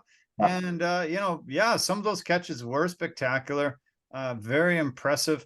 They got 2 TD runs by Kyron Williams, and Cam Akers had a TD. And, the Seahawks offense, I wasn't expecting the Rams defense to be so formidable, shutting down the Seahawks offense in that second half. 0 points. I think in like one stretch there, like Seahawks had maybe like 3 plays, and the Rams had dozens. Some of those drives were like 18, 19 plays, keeping the Seahawks offense on the sideline. Geno comes in 3 and out, and then Rams go on another big drive. And this was quite a shock. Very disappointing for the local Seahawks fans around here, and that filled that stadium. Not the opener that most expected, especially against the Rams, who are really expected to struggle this year. Yeah, absolutely. I thought that the Seattle receivers would have the advantage against the corners of the Rams, which was clearly not the case. Metcalf only finished with 3 receptions, 47 yards. Yes, he had a touchdown, but where was Tyler Lockett? Where were some of these other guys? They were blanketed. They just didn't have the opportunity that I thought they would. A lot of that is attributed to the Rams front line, or more importantly, Aaron Donald, who was creating havoc in the backfield. For the Seahawks. Did you catch that audio clip that they had where Donald was coming through the middle? Geno was back in the pocket, ready to throw the ball, and all of a sudden Aaron just came flying at him, and he yells, "Oh my God!" You didn't hear that one? I think I did. It was, because that's pretty funny, because that would be what most people would say when you saw a big Aaron Donald coming at you. I just wouldn't have expected it from like Geno Smith to actually audibly say that. Yeah, it was hilarious. Oh my God. I've heard a few people make reference to it today, and oh man, it made me just howl. I had to get the remote and rewind it, and did I hear him yell? Oh my God. It was just unreal. A beast of a man coming at you. Yeah, you would think you would keep that to yourself, but I guess when you're under pressure like that, you just do what you do. And oh my God, that was so funny. Seahawks played the Lions on Sunday. Lions fresh off a win over the defending Super Bowl champions, so no joke in their second game. Could be tough. The Rams host the 49ers, so another really stiff, tough test for the Rams, and we'll see if Matthew Stafford, Sean McVay, and all these guys can put this together. I doubt it, but we'll see. We'll see how it goes. We discussed the other NFC team, the Cardinals, earlier when we talked about the Commanders game. So let's go now to the NFC North. I did just mention the Lions. That was pretty shocking result as well. Maybe you got to include that as the most shocking result of the weekend in that conversation. Defending Super Bowl champion Kansas City Chiefs. Everybody on the panel on Monday night or Thursday night countdown, Chiefs, Mahomes, Chiefs, defending champs, on and on and on. But Travis Kelce was missed. Chris Jones was greatly missed. And Chris Jones did sign today, 1-year contract with the Chiefs. They came to an agreement today. Did you hear that? That just came down maybe an hour or two ago. No, I'm actually surprised that they even came to any sort of like agreement, to be honest with you. Yeah. What was do you know what the final numbers were for that 1 year? Numbers as of yet. Let me see here.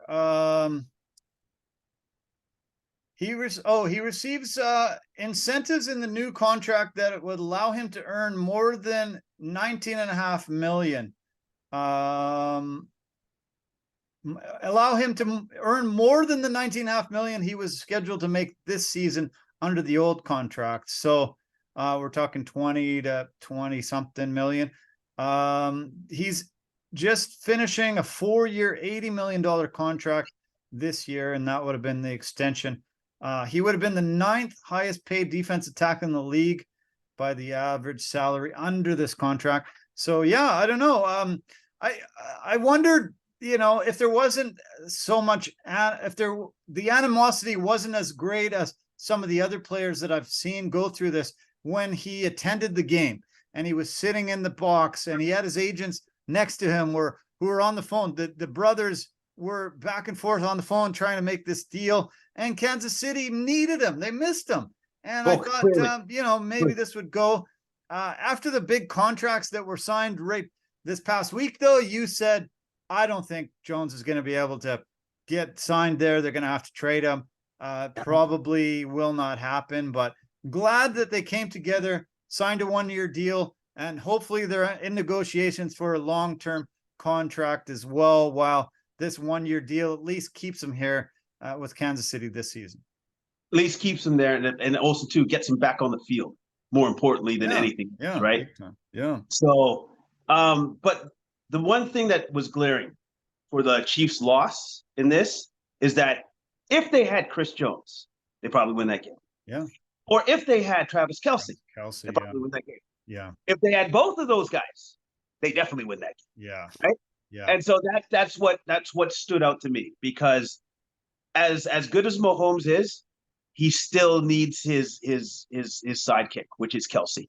Yeah. He needs that guy to get in those he's such a weapon. He's an outlet. He's a guy that you can count on. You throw the ball in his direction, he's bringing it down. And exactly, the Chiefs didn't have that night.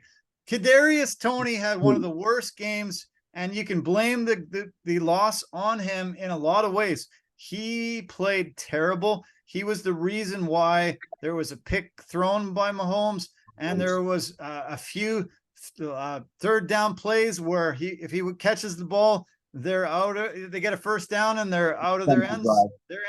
And the drops were brutal. His drop on that interception was horrible. You cannot blame that on Mahomes.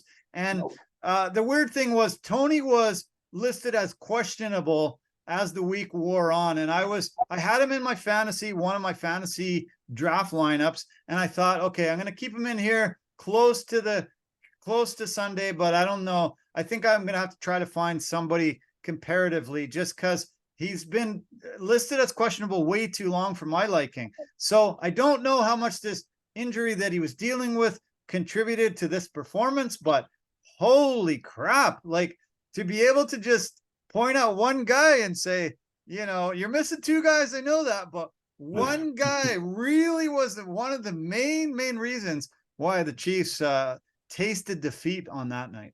Oh, of course. Like even the interception from Mahomes, it hit him right in the hands. Right there. Perfectly thrown ball. And he fumbled it. And then you could tell with Mahomes, look, it was like, I don't know if I can do anything better on my part. I don't know what else you want me to do, man. I'm sorry. Yeah, no, he was trying to stifle his frustration, but holy crap, that was bad. Yeah. Pretty rough.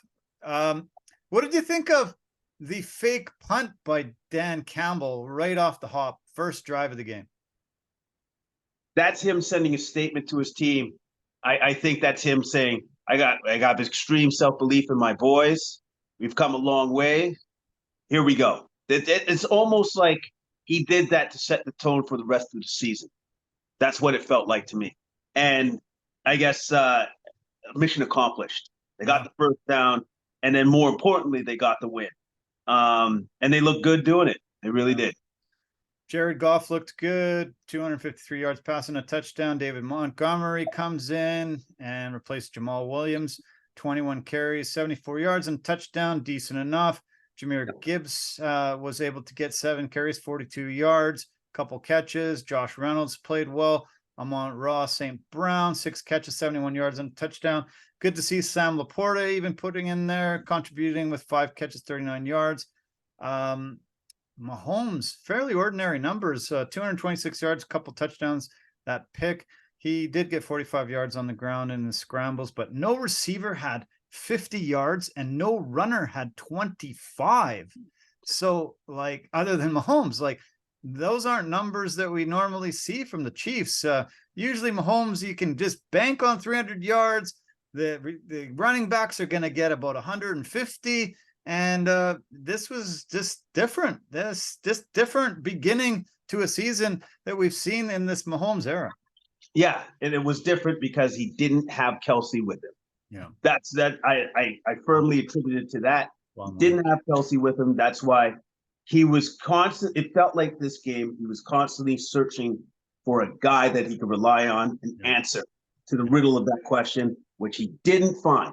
It could have been Kadarius Toney if he had caught the football, but he didn't do that. No, so he sure didn't. Holy cow! Yeah, he could be in the doghouse this week for sure. So we'll see if we'll see how it plays out. When Casey goes to Jacksonville, they play the early window Sunday, 10 a.m. Pacific, 1 Eastern.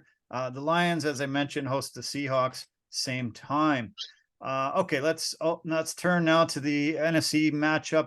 The Vikings hosted the Tampa Bay Bucks.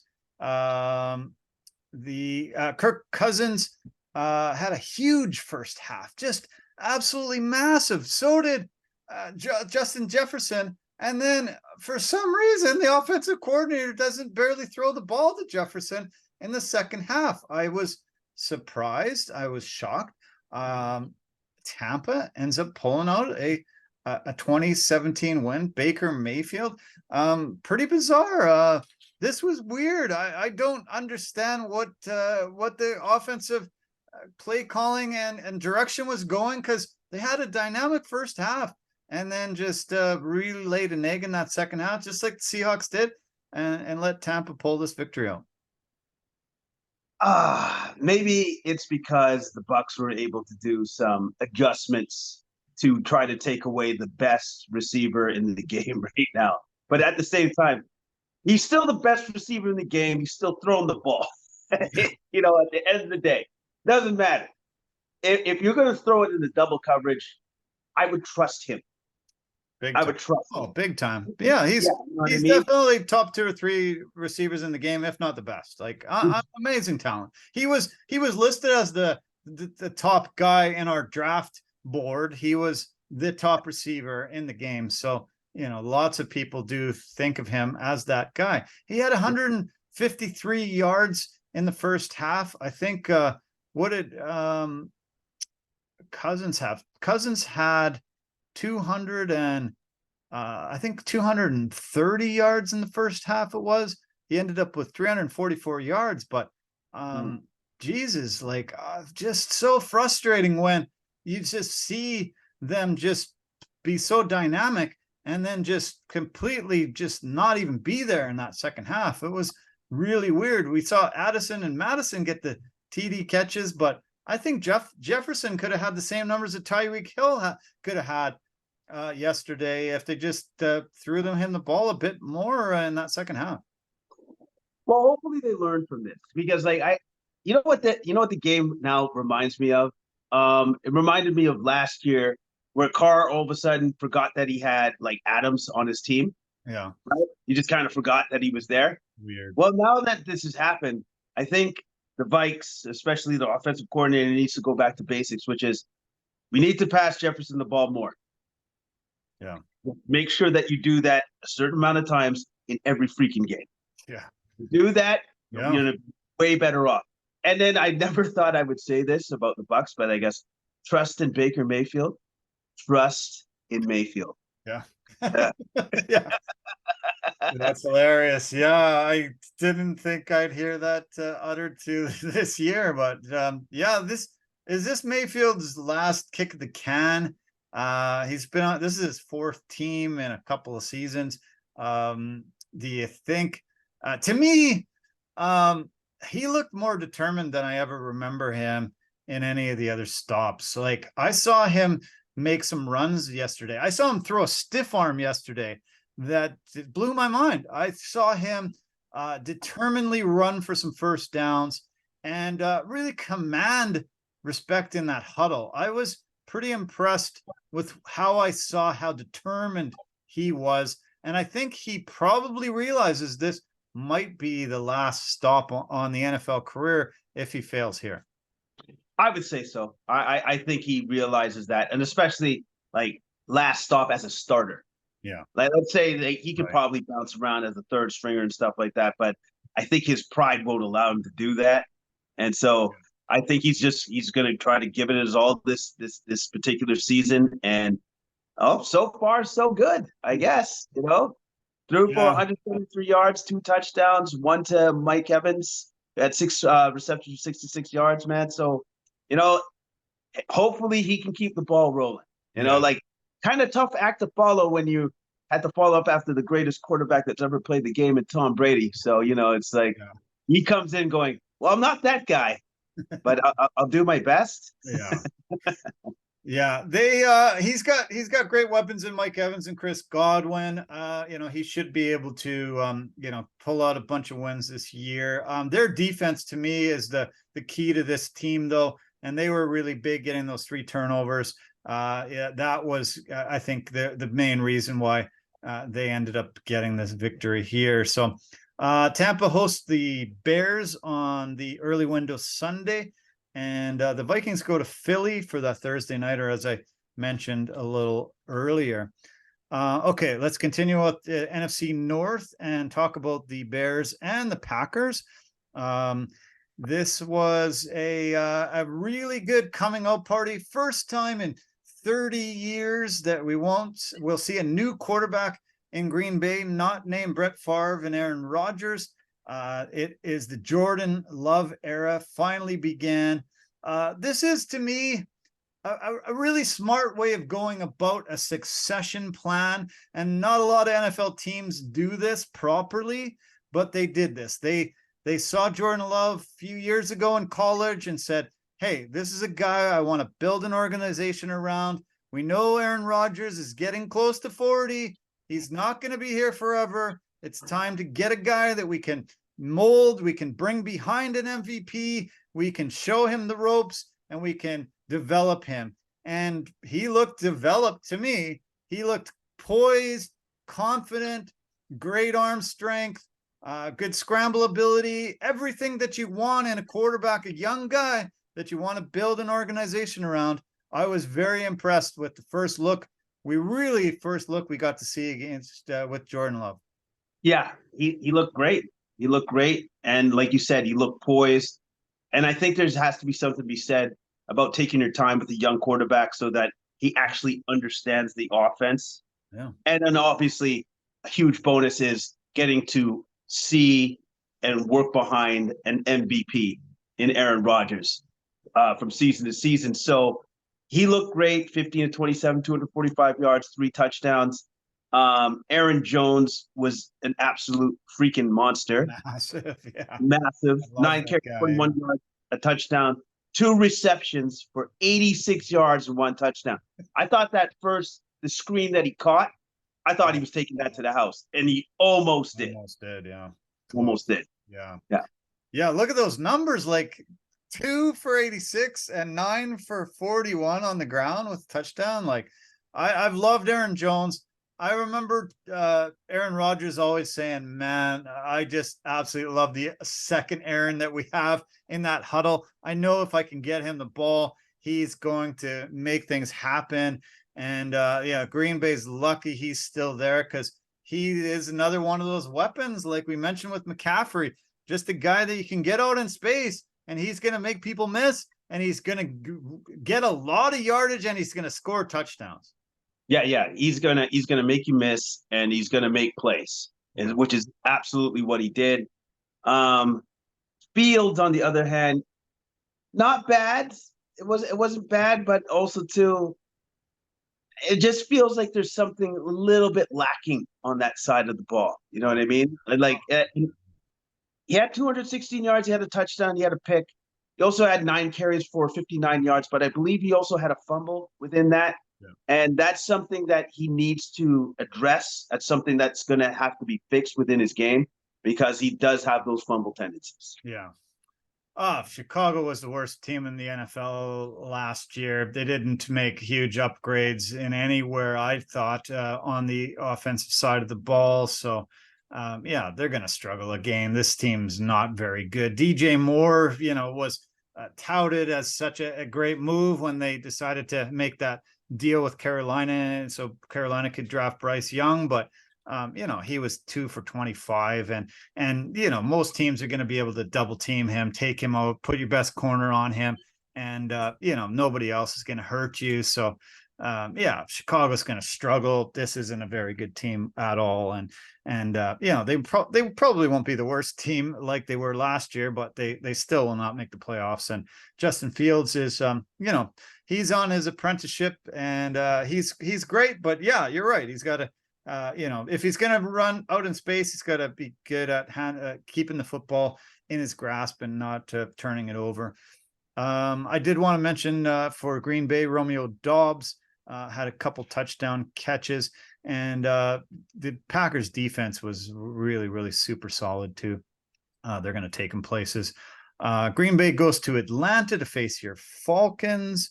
That is the early window on Sunday as well. And Chicago goes to Tampa and plays those Baker Mayfield boys. Okay, turning to the NFC South. This is the first time in, I believe, history that a division with all 4 teams is debuting a new quarterback that's coming in. Hasn't played with them the previous season. So New Orleans Saints banked on Derek Carr, and Derek Carr does not have Devontae Adams to forget, like you said earlier, but he has a few weapons there. They squeaked out a 16-15 win over the Tennessee Titans. Carr was good, 305 yards and a touchdown. Chris Olave was his favorite target, 8 catches, 112 yards. Rashid Shaheed had 89 on 5 and a touchdown. Then Titans, their entire scoring was done by their kicker, Nick Folk. 5 field goals and gets the loss. Tannehill needs to get some touchdowns. Like, you got to finish these drives. You got to score TDs, not just keep kicking field goals. You can't rely on your kicker to kick 6 field goals to win you a game. A big disappointment for the Tennessee Titans. Henry was kept in check. DeAndre Hopkins too, not bad, 7 for 65, but nothing spectacular like we normally see. And this was just a squeaker game for New Orleans, 16-15. Yeah, well, you know what? Good start for Derek Carr. He got the win, right? And he played well, passing for 305 yards. Awful game for Tannehill with 3 interceptions. You could probably squarely put the blame on the loss on Tannehill's shoulders, because without those interceptions, probably win this game. Yeah. But you know what I mean? But that's what happens, and that's how it goes sometimes for the Titans.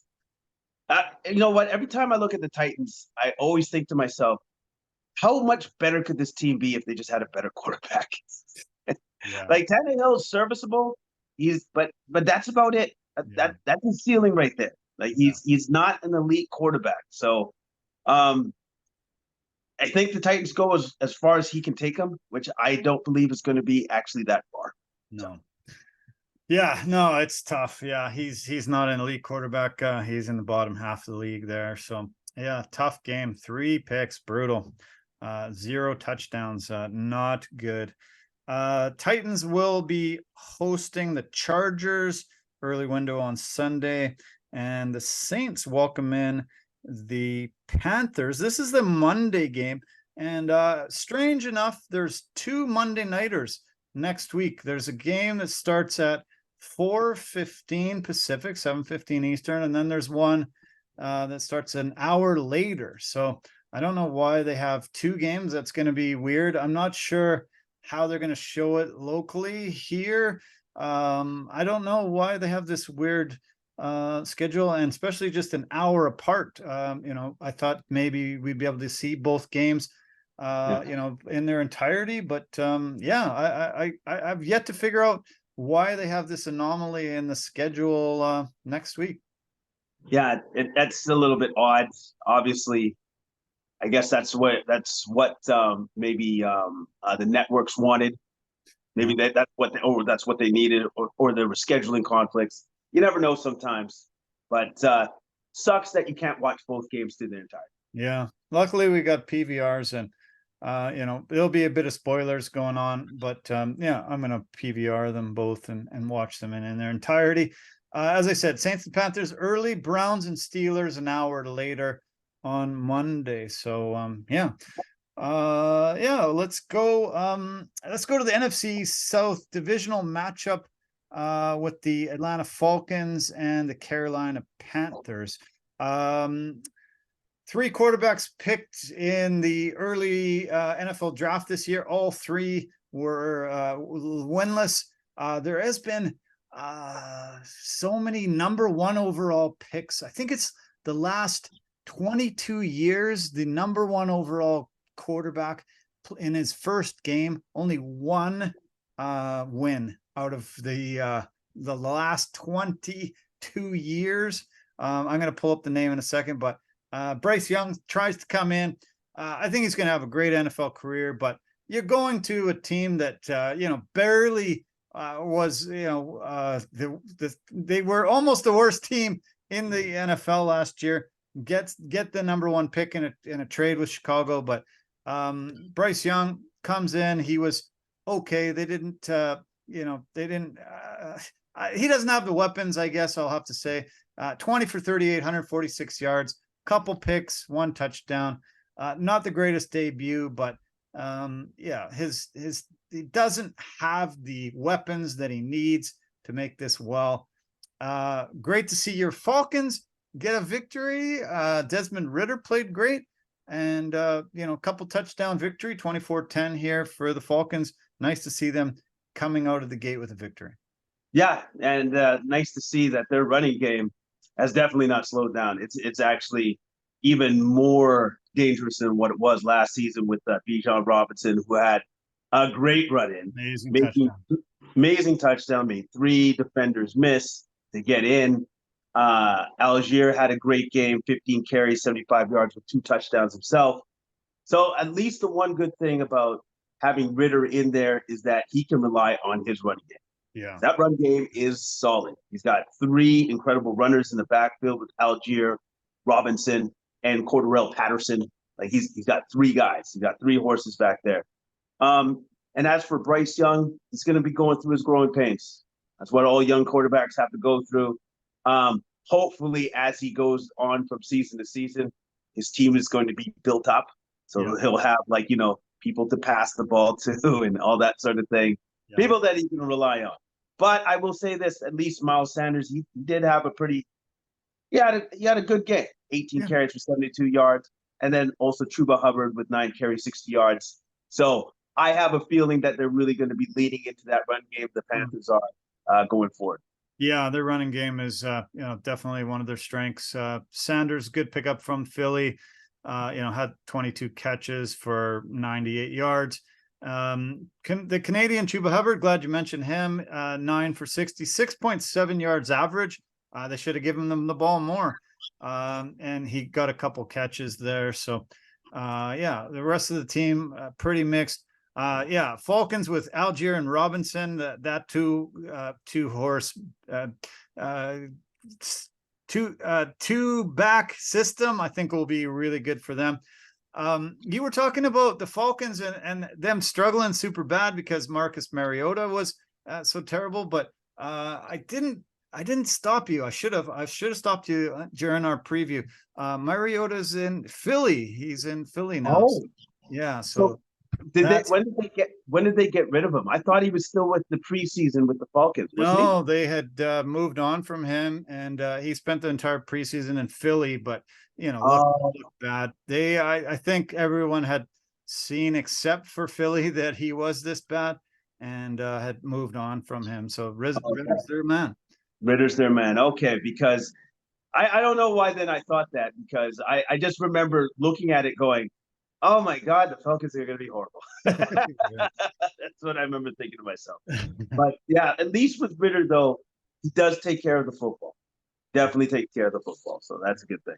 I mentioned the 2 interceptions from Bryce Young, not taking care of the football. Jesse Bates was their guy. He had 2 of the picks of their 3 in the game. So really nice, and 5 tackles. Really good performance on the defensive side of the ball for Jesse Bates. Atlanta hosts Green Bay on Sunday, so big battle against Jordan Love. And then Panthers, they host that early game, as I mentioned, the early Monday game.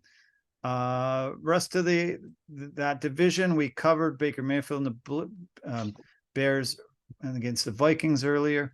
And the NFC story now. No, that's the finishes the NFC story. Now we're gonna just do the AFC.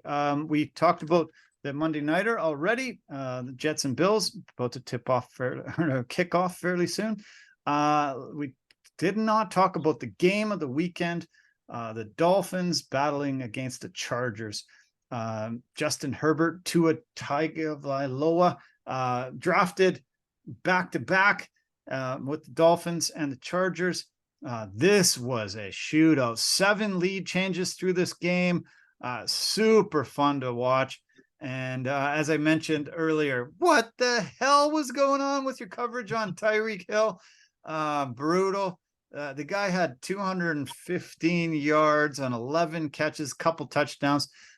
He predicted that he's going to get 2,000 yards, and a lot of people scoffed at his prediction.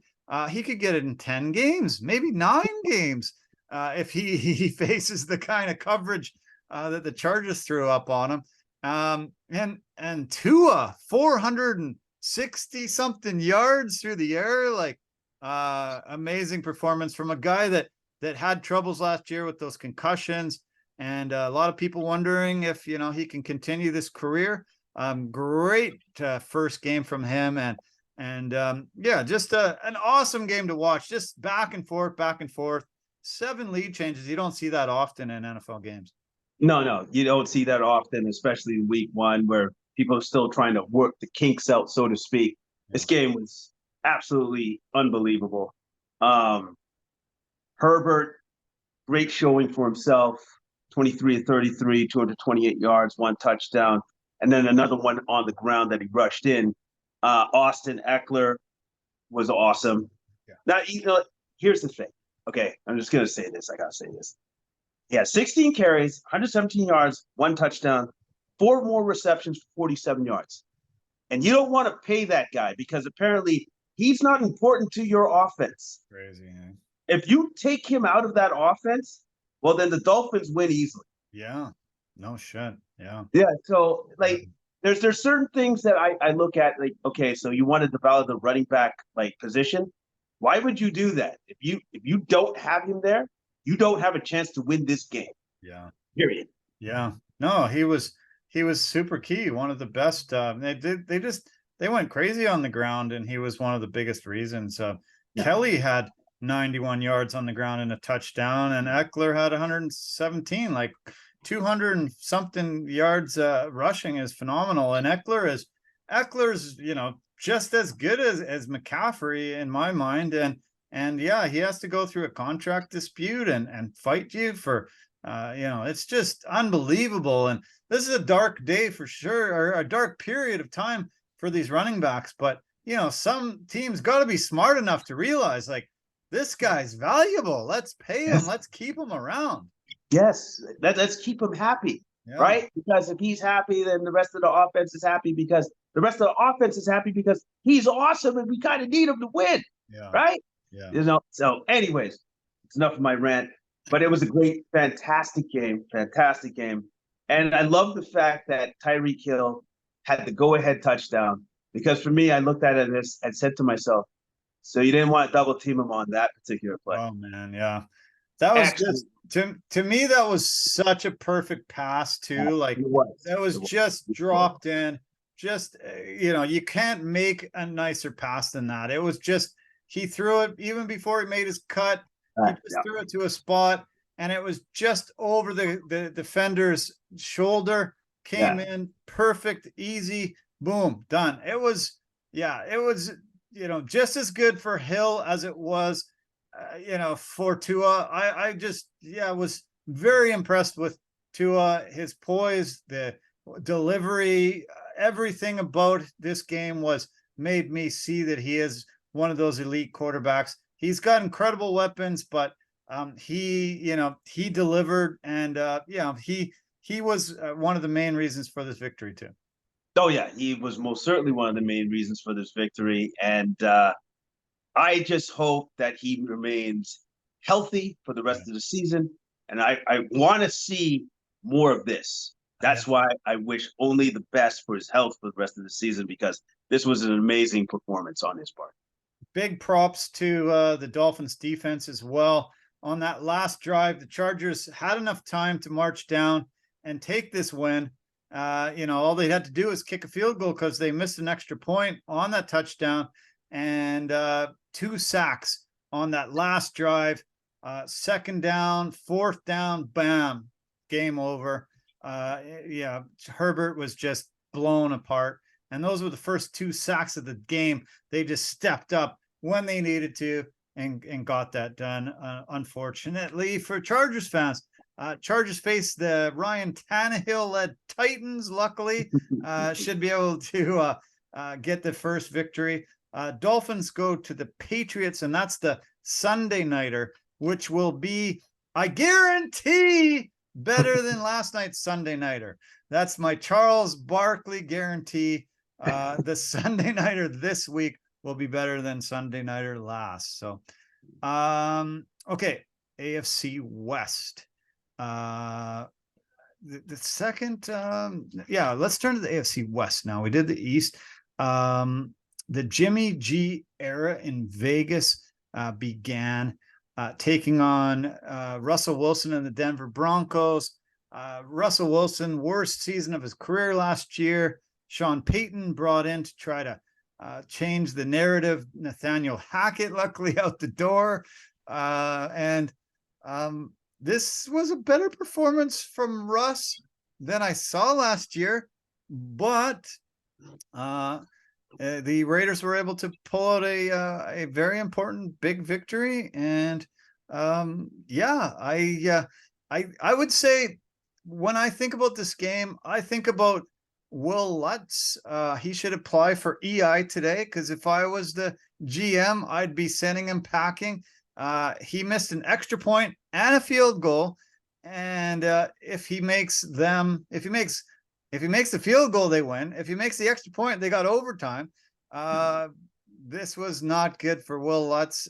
He's, I think, the reason why you can point to the loss, but Jimmy G pulled out a victory for the Raiders in his debut, and it was a close one. But your thoughts in this game?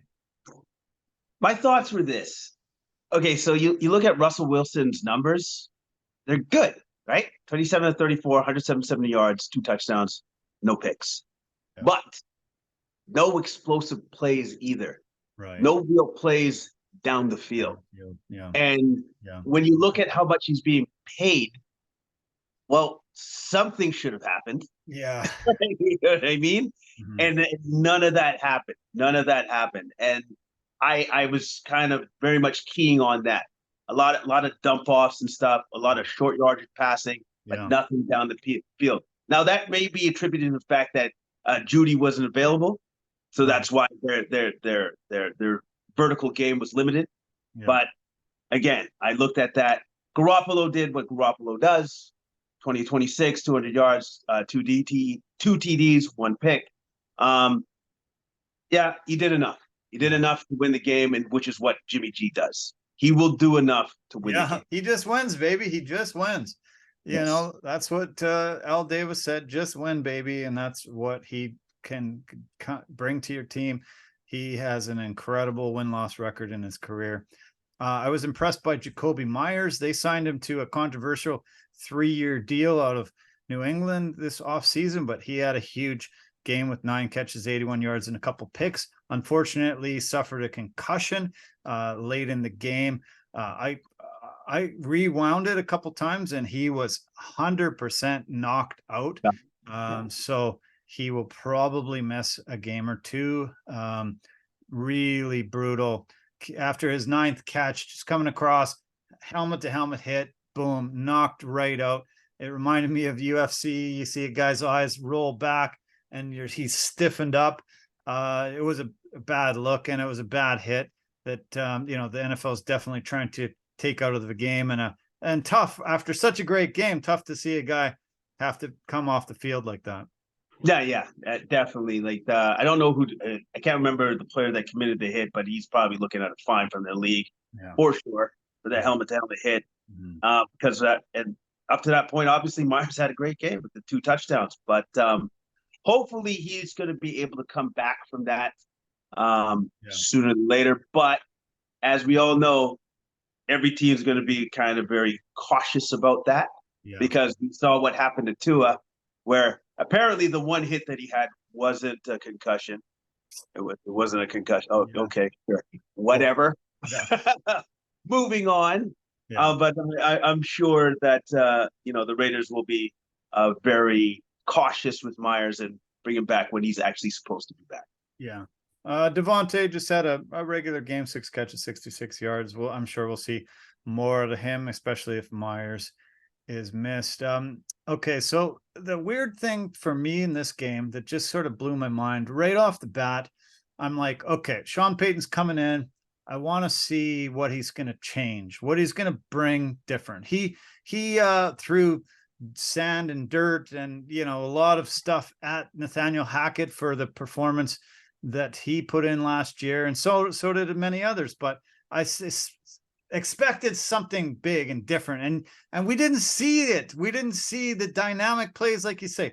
The very first play of the game, he went for a fake kickoff, and I'm like, that's what you're gonna bring to the table, your very first play as the new head coach of the Denver Broncos. And you can't do that anymore. That's against the rules. It's against the rules. So he is preparing this. He's trying to figure out, okay, hey guys, I got this play. We're going to do this play. Yeah. Not one guy tells him that's illegal. You can't do that anymore. No, they've outlawed that. I'm like, what the hell? I'm like, that's what Sean Payton is bringing to the table on his first play as the head coach of the Denver Broncos. I just laughed. I rewound it a couple times and thought, this is ridiculous. Like, come on. And then I watched the game and I thought, like, how is this really any different from last year? Like, it was the same old shit. This was the same old crap. Russell Wilson looked a bit better, but you're not really giving him the ability to have a great game because you just have him dinking and dunking and doing not much else. It was brutal. I was not impressed with the first game in Sean Payton era. No, I wasn't either. But then again, I look at like their receiving core. Yeah. Was it because they were limited to stretch the defense on the other side of the ball? You know what I mean? Like that's the only thing. Like once they get their full complement of their actual receivers that's supposed to be on the field, then I'm going to really judge them hard. But for right now, I'm like, okay, I'll give you a little bit of a pass. And plus, if you had a better kicker, you probably would have won the game, but you don't. So, all right, cool. So, yeah, I want to see what Sean Payton can do in the second and third. All right, this first week is over and done with. Let's see what else he's got going on.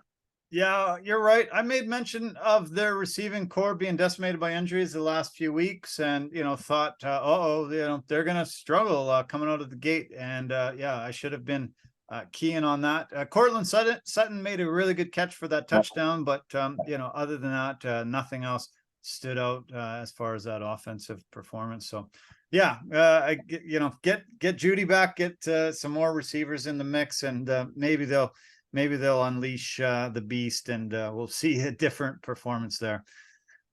Okay, speaking of a tough day at quarterback, Joe Burrow, never seen him struggle like this. A career low 82 yards passing. This was just brutal. He's been banged up, had a hamstring injury going through the preseason. We just heard, but he's going to be fine. Season's going to start. Same old Joe. We're going to see him come out there. But holy crap, that was brutal. He is terrible against the Browns, 1-5 in his career, cannot win there. Browns just beat the Bengals down all the time. It's a Ohio rivalry and always has been. But the Bengals have been one of the elite teams of the AFC for the Joe Burrow era. And to see this game, just such a one-sided beatdown like this was quite surprising to me, and makes me wonder if Burrow is a lot more hurt than they're leading on, and was not really able to do much in this game at all. I was going to pass it off as every once in a while, even the greats have a garbage game. Okay.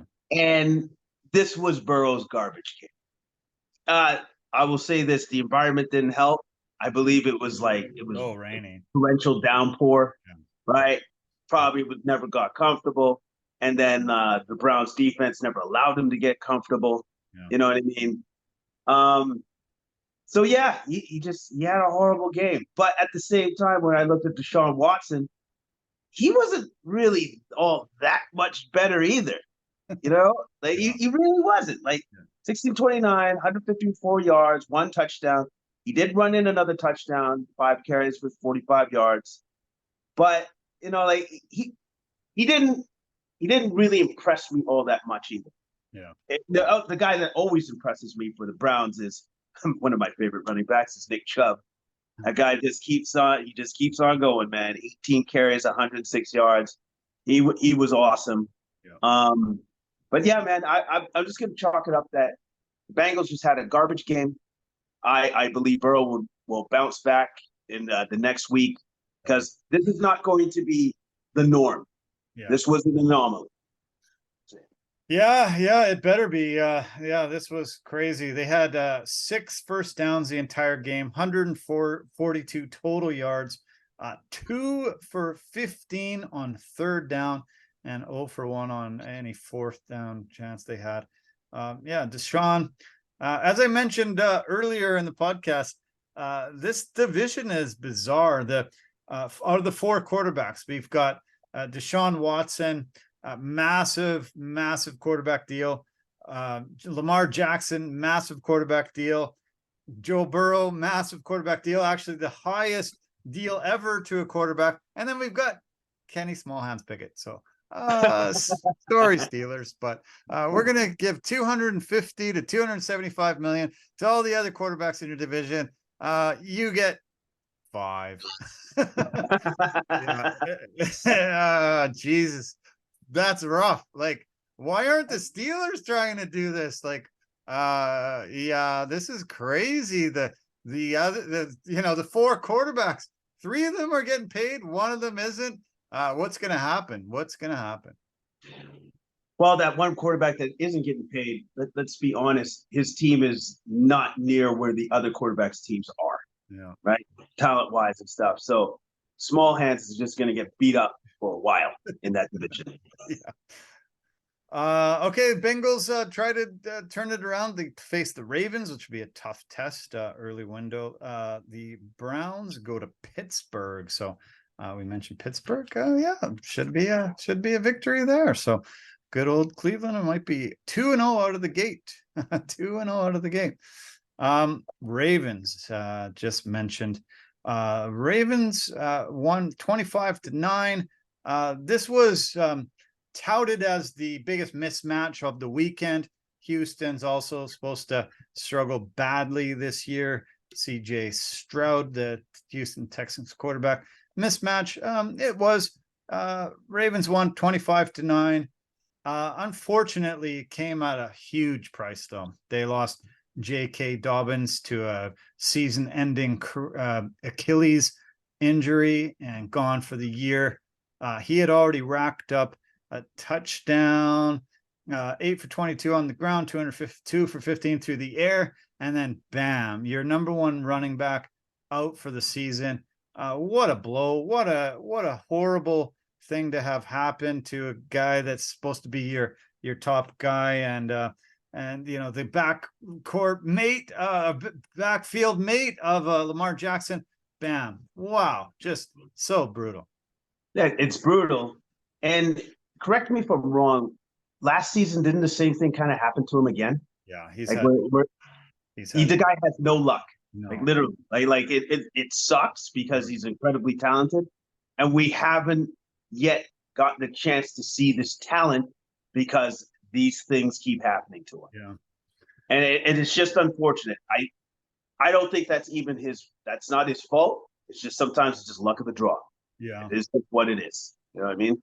Yeah, they also lost their safety Marcus Williams.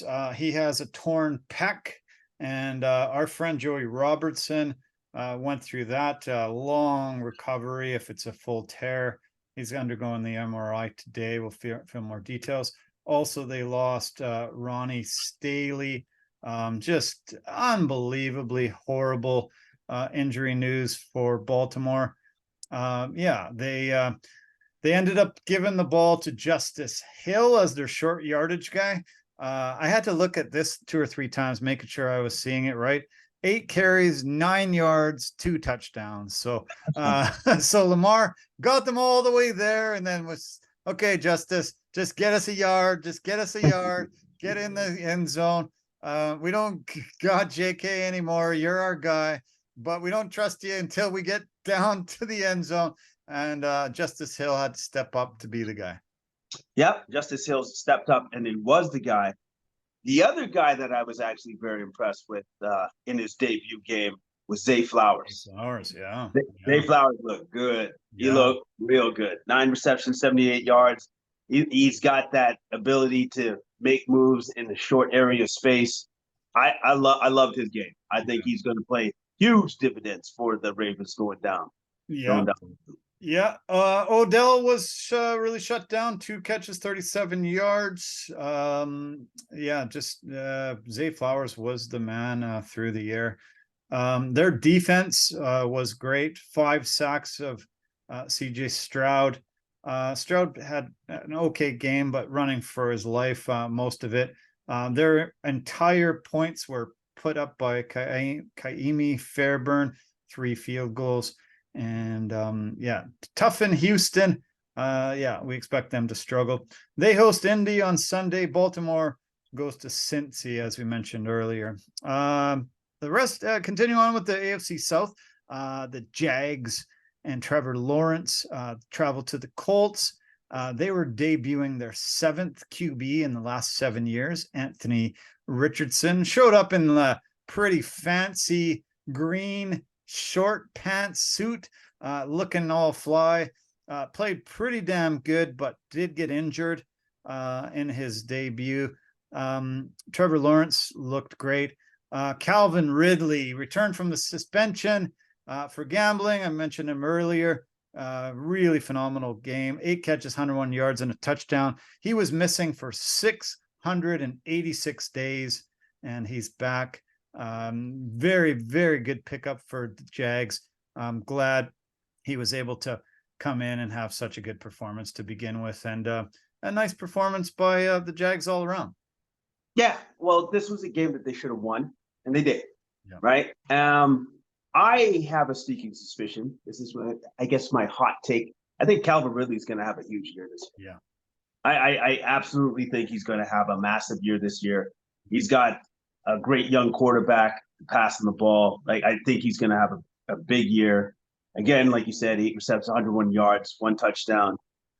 Zay Jones, 5 receptions, 55 yards and a touchdown. And then Etienne Jr., 18 carries, 77 yards and 1 touchdown. Jags got a great offense. Yeah. They got weapons on that side of the ball. I think they're going to be a problem for most teams going forward. And hopefully with Richardson, he gets over. I believe he left the game with a bone bruise. Don't know how long that can take for him to come back onto the field to play. Hopefully he's not delayed too long. Yeah, let's hope. They really missed Jonathan Taylor, obviously. Oh, right. Yeah. Right. The guy that they used to replace him, Dean Jackson, no running room at all. No, just not the ability maybe to get the running room. 13 carries, 14 yards. Not bad. And I don't think he was used the same way that the Ravens used their guy. 13 carries, 14 yards. Your running game is done after that, and you're relying on your rookie quarterback. Michael Pittman had a good day, but yeah, Indy's going to struggle. Usually when you're bringing in a rookie quarterback, you're going to struggle, but get Jonathan Taylor paid, get him back. Like, what the hell are you doing? This is another example of complete mismanagement and brutal. And Dean Jackson, you're not going to have an NFL job too long if you're getting a yard a carry. It's not a good performance. No, it's not a good performance at all. But the Colts did have a guy that they could rely on to literally carry their offense. Yeah. But you know what they said? They said, you don't deserve the money. You know what? We're better off without you. And we're going to prove it. Yeah, you did. The first game, you lost. I don't know how the second and third game is going to be, but it's not looking good. No. Luckily, they get a patty cake. Houston coming up on Sunday, as we mentioned earlier. So, if Richardson comes back, they have a good chance to get the first victory. After constantly trying, after Andrew Luck's retirement, after constantly trying to bring in old veteran quarterbacks, they finally stopped that experiment. And now they're going for the rookie, and we'll see. But without Jonathan Taylor, this team's sunk for sure. So, as I mentioned earlier, Jags host the Chiefs in the early window Sunday. And that is the NFL story. Man, we are, this has been taking a long time, but that was necessary, I guess, to cover week 1 of the NFL. Super excited about week 2 and finishing this Monday nighter when we can, finish this off. I'm looking forward to seeing the Monday nighter for sure. And obviously the first week, it's going to take that long because everybody's playing the game. Everybody's playing. All your teams are playing. So, and that's the great thing about it. Yeah. Love it. Okay, let's turn to the UFC. We're going to have to fly through it, but let's talk about it. As I mentioned earlier off the top, a very dark time in the UFC. A very dark time. This is tough. We've got Sean Strickland as a champion in the UFC. We've got Sean O'Malley as a champion in the UFC. We've got 3 belts that are vacant. We've got just a lot of turmoil, and I am sad. The UFC is something that I can rely on every Saturday to give me some pleasure, give me some enjoyment. And we're seeing an emergence of complete idiots taking belts. We're seeing belts sit empty. We're seeing legends lose their belts. We're seeing no dominant champions anymore. Alexander Volkanovski is the only dominant champion that's held many title defenses in the whole UFC right now. Oh my God. Could my favorite sport and my favorite organization and my favorite sport be in this dark of a time? How long is this going to last? I'm feeling so friggin' sad. This is terrible, man. This is terrible. It might be for a while, you know what? But throughout all this chaos, hopefully we're going to see some great fights.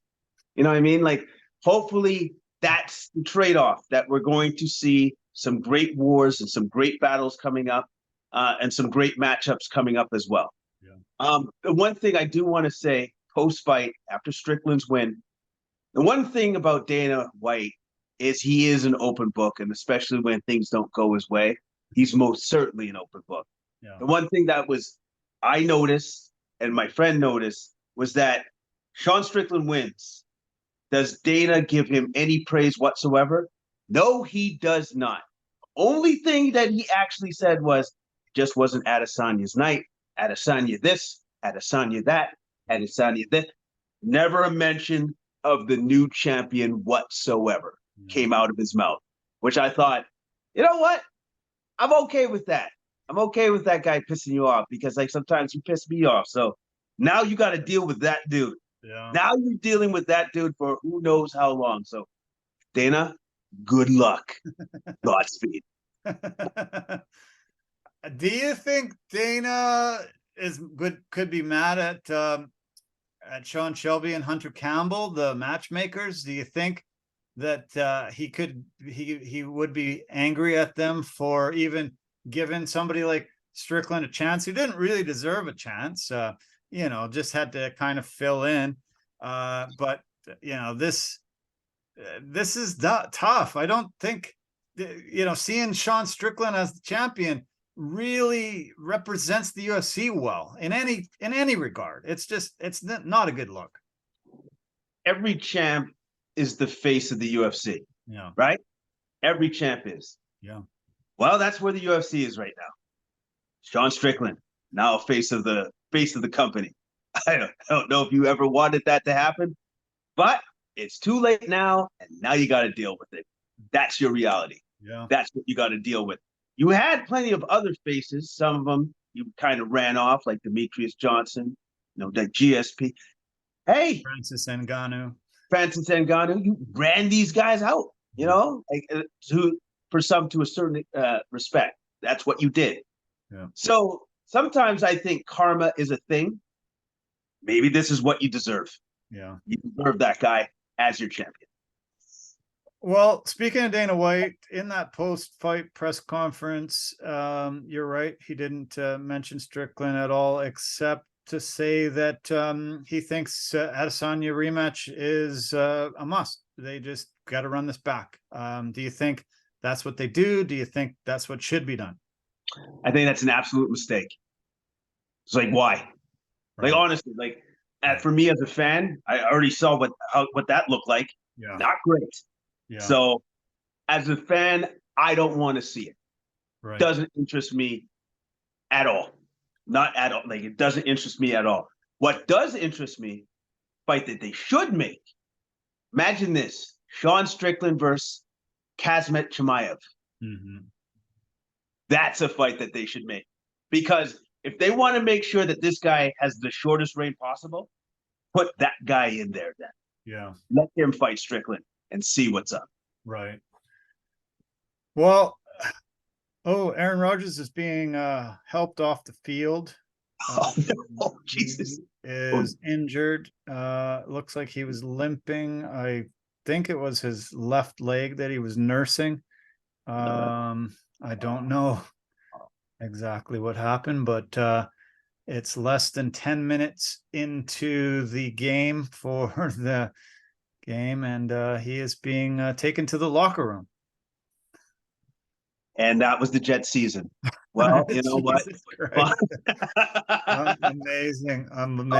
I saw him get buried. I saw him get buried earlier in a sack, but I don't know if that's what caused the injury, because I think there was a play, at least one play after that for sure. But anyway, yeah, we'll get some update for you hopefully before the end of this.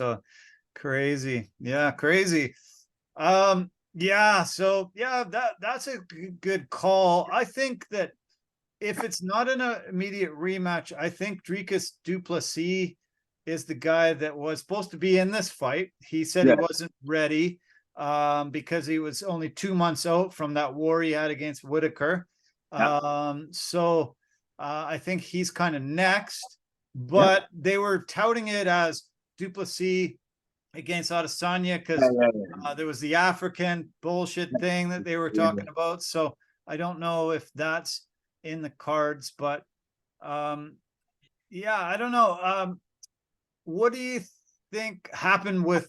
First of all, what do you think happened with Adesanya? What happened? What led to that performance? I think what happened personally was this. I don't think he respected the pressure that Strickland would put on him because, and also too, he didn't have a plan B to make Strickland go backwards. That's the one thing that I noticed throughout the entirety of that fight. He never made him back off. He never made him go backwards. Never happened within the entirety of those 5 rounds. That has to change. He's got to figure out something where he's got to step off to the side or circle in a certain way, come towards them, and then slip a punch. But he needs to figure out a way to make that guy go backwards. Because if he doesn't do that, he's going to have the same fight again. It's going to be the same deal again. Why weren't a lot of the other top middleweights able to employ this strategy and pull off the victories? He's made many of the top middleweights in the world look, fairly ordinary, and guys that were tougher, faster, better at most aspects of MMA than Sean Strickland was. So, to see Adesanya dominate the rest of the division and then face Sean Strickland, who is limited in his abilities, get beat and in a dominating fashion. It was mind-blowing. It was really weird to see this performance from Adesanya and to see him get beat by a guy that's way less skilled than him. Yeah. Well, and also too uses way less weapons. But at the same time, Sean Strickland, humbled himself, went to the guy that knocked him out. Yeah. Trained with him. Yeah. And then possibly got some tips on what he should do if he were to ever face Adesanya, right? Yeah. And I think he incorporated that. Yeah. And also too, the tools that Sean Strickland has and he uses at a master class level. Right. The master class level, right? Yeah. And especially that Philly shell, the defensive thing that he does with the shoulder roll and all that sort of stuff. Nobody else does that. Right. In the UFC. Nobody else does that. And for Adesanya to finally see that and then deal with it, that was probably something that he's never had to encounter and a puzzle that he clearly couldn't figure out because he's usually super accurate. He wasn't accurate in that fight. Strickland made him miss a ton. Yeah. That's a very, very good point you make about him going to Alex Pereira and fighting him, especially after Pereira dismantled him and kicked the crap out of him and made him look pretty bad, to be able to humble himself and go and learn from him, who's Pereira's had a victory over Adesanya and very, very, very smart. And whatever he picked up from him, he employed a very smart game plan and utilized his skills and his strengths and is the champ. So we'll see what the UFC does next. Dana White wants a rematch. He usually doesn't talk too much about matchmaking in those post-fight press conferences, so I was a bit surprised. But Adesanya has been so busy, has been such a great champion. Dana White has had nothing but praise for him for his entire career, that I think he really wanted to prop him up as much as he could. I think Adesanya needs some time away. I think after 2 losses in his last 3 fights, I think he needs some time away to regroup, to heal up, to, figure out, how he best keeps employing different, styles to, keep being on top. So he's the style bender and he's employed the same style in a lot of ways for a while. And I guess inevitably somebody catches up to you and has, 2 fighters have in the last 3 fights. So, I don't want to see a rematch, but I don't want to see Sean Strickland the champion for long. So I'd like somebody to come in and take him off take the belt off of him. I just want to flip through or just blast through the UFC champions right now. And it's weird, man. It is weird.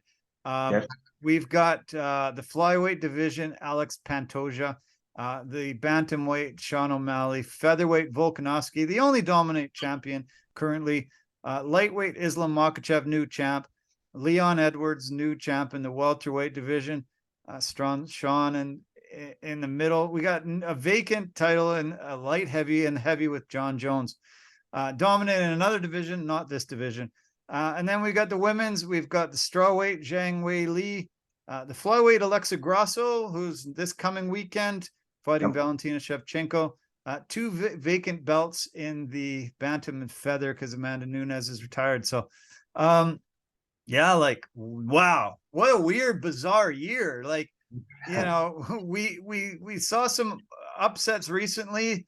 You know, nobody thought Valentina would be beat by Grasso. Nobody thought that Leon would upset Usman.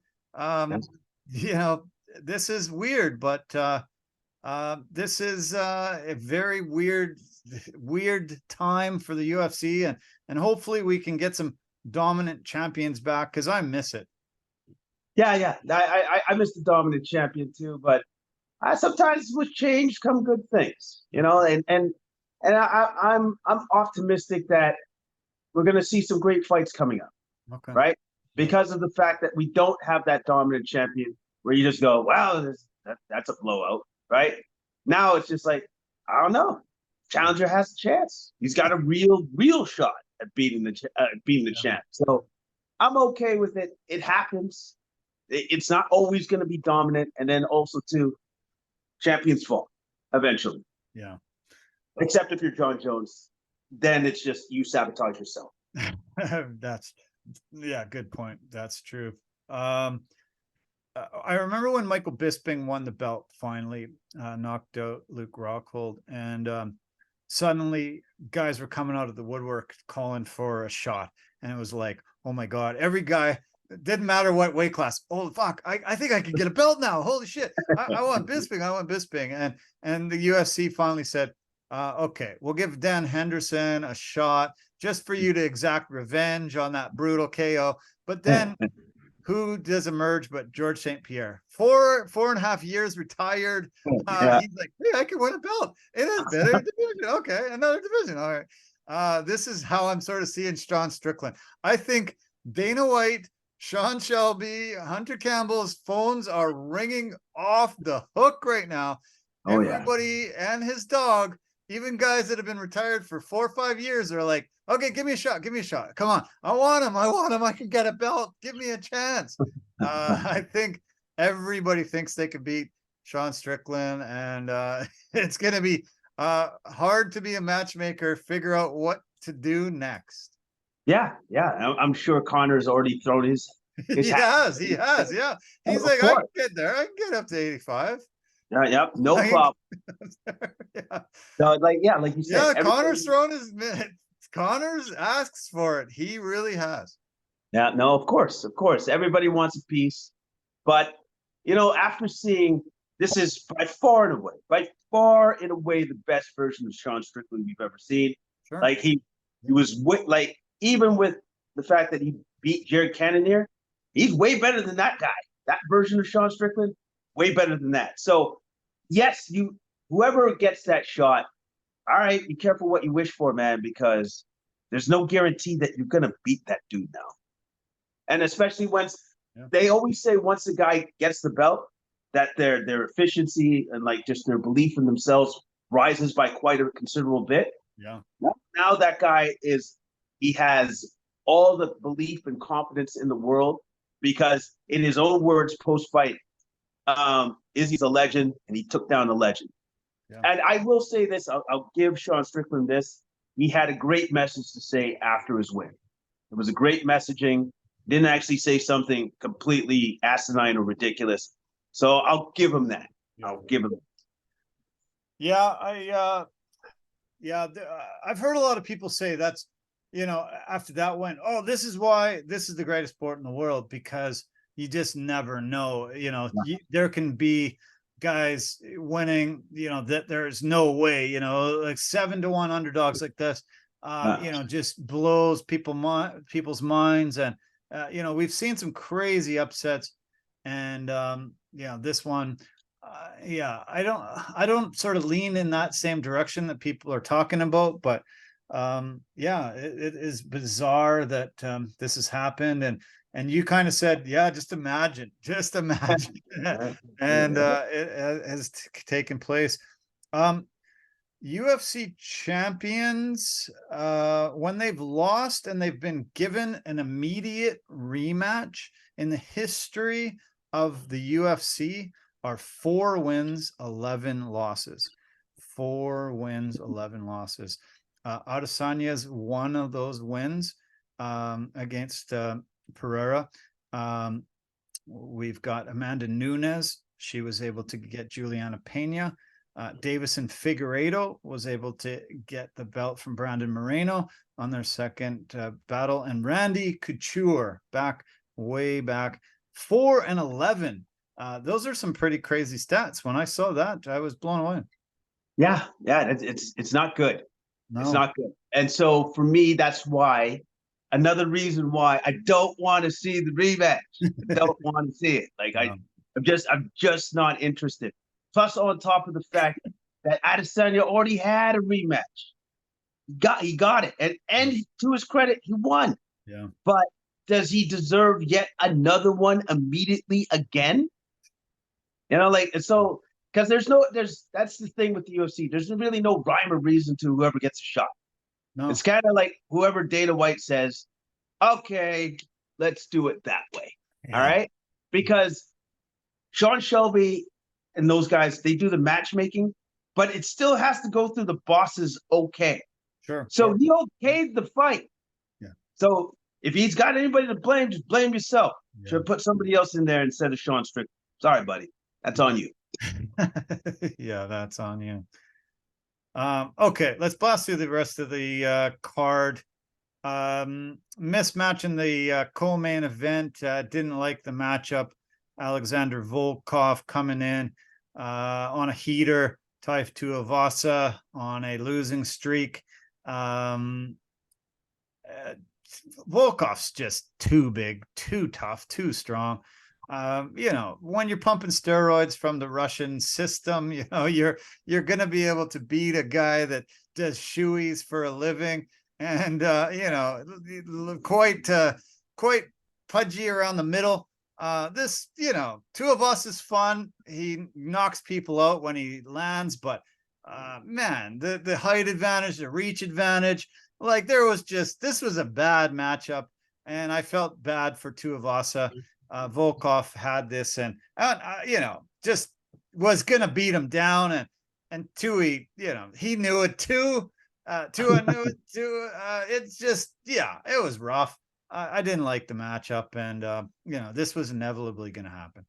Yeah, well, Tuivasa, his game plan was like, okay, I'm just going to try to take away one of his weapons with his lead leg, and he chopped at that. Chopped at it down. Sure. But here's the problem: Volkov's a freaking monster. He's a giant in there. He's huge. He's just, like, you forget how big he is. Like, when I'm seeing him in there, and I'm like, that's just, it's not fair. It's not even right. Like, you know, like, just a huge monster.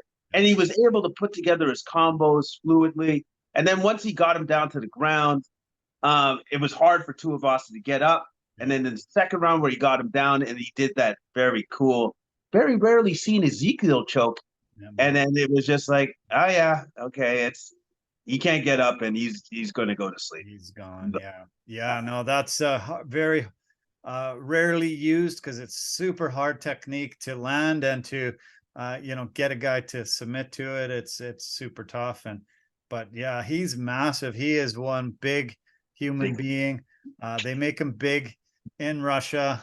You know, steroids in the food, steroids in your milk, steroids in your water. You know, you're going to have huge human beings. His nickname is perfect because we remember Rocky facing that big bad Russian, coming into the ring and looking up at him. Holy crap, I gotta fight this guy.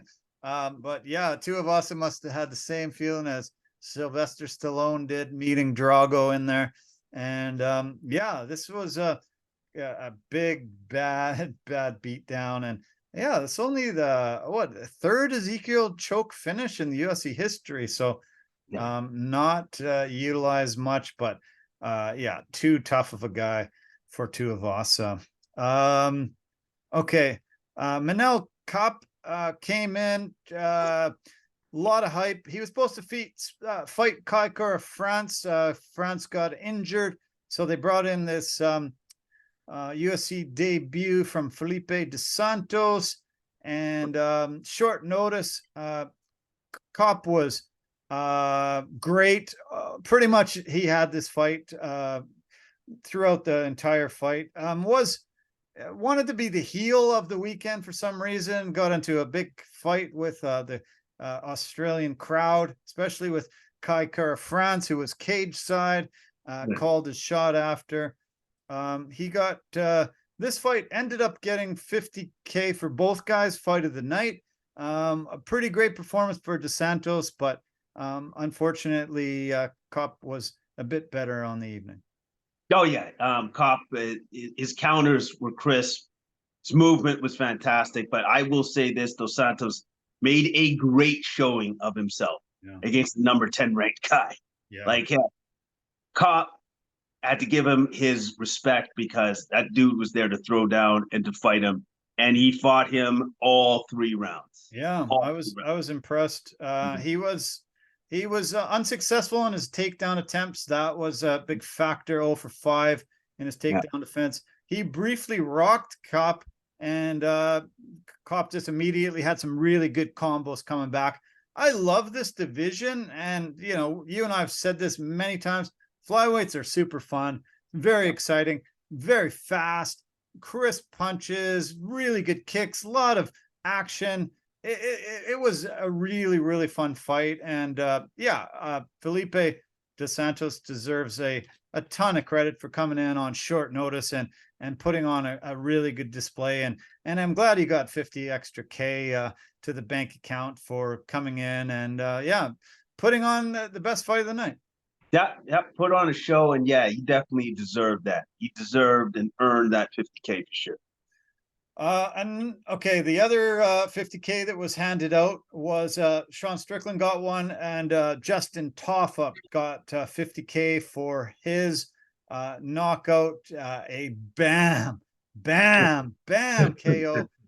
Mark Hunt is his hero. Tai Tuivasa is one of his twins. He comes in and he is a bad man. He just dismantled Austin Lane, an incredible left hook that dropped him, and then he went, should I walk off? No.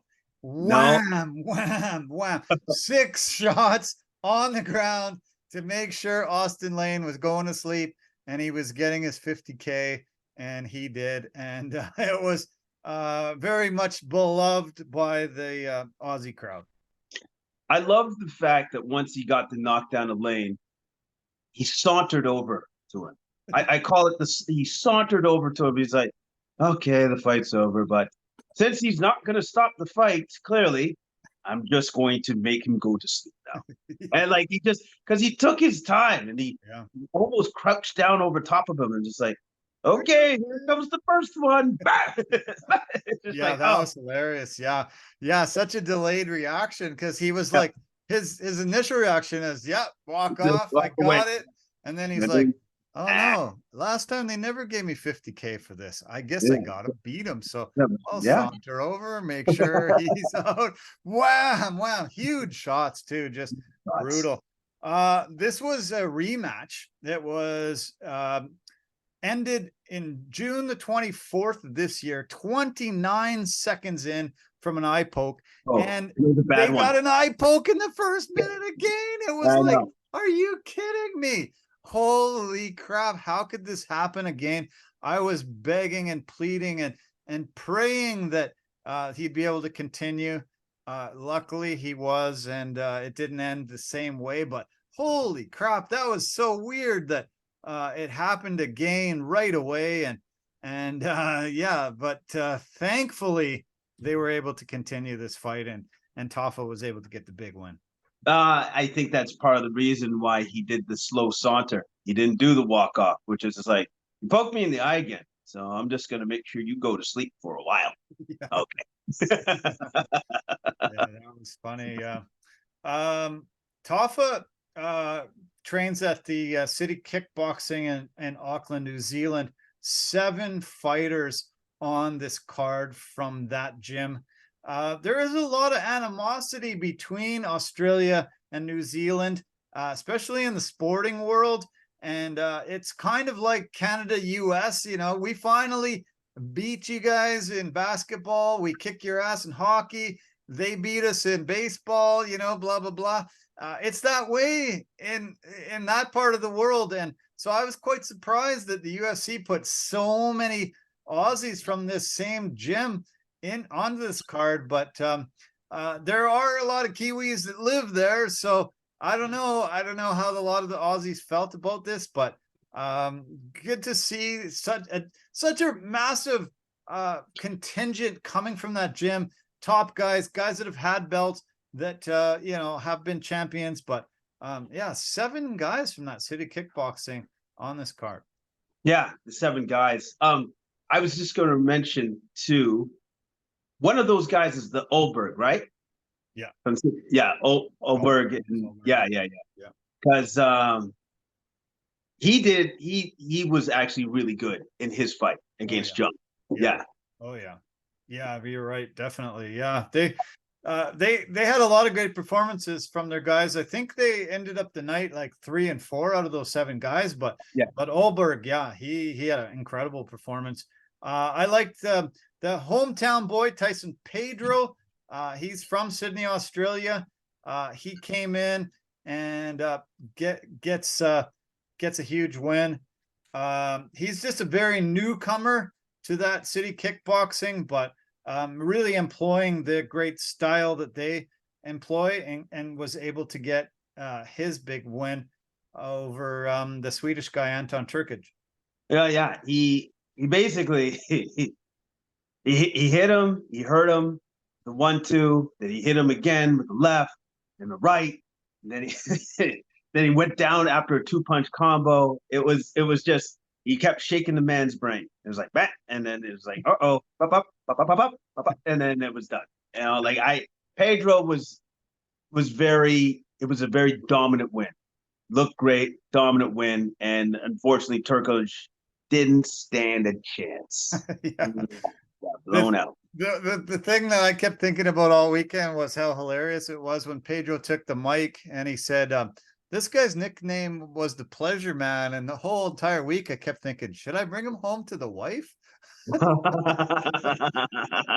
then he goes, no, I decided to beat him up, knock him out, and leave him on the mat. So I thought it was pretty hilarious the way he talked about him. And yeah, the Pleasure Man, what a weird MMA nickname, not something that we hear of much. Olberg, yeah, you mentioned Olberg.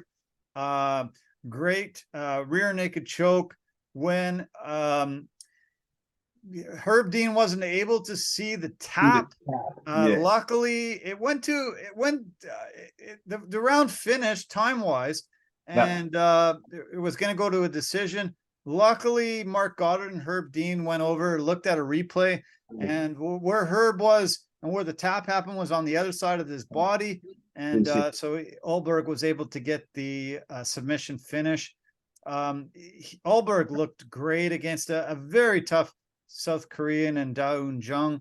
I thought it was a great performance from Olberg, and yeah, nice to see him get it. 4:49 was the official time of the submission.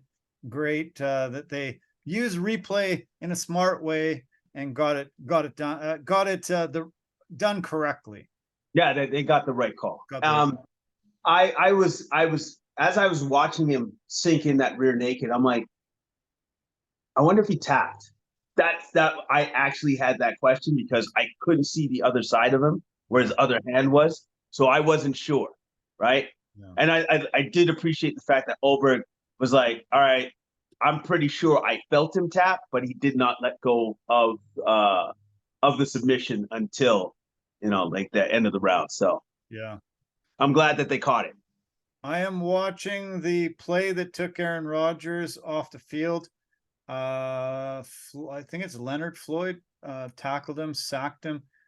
He went down awkwardly.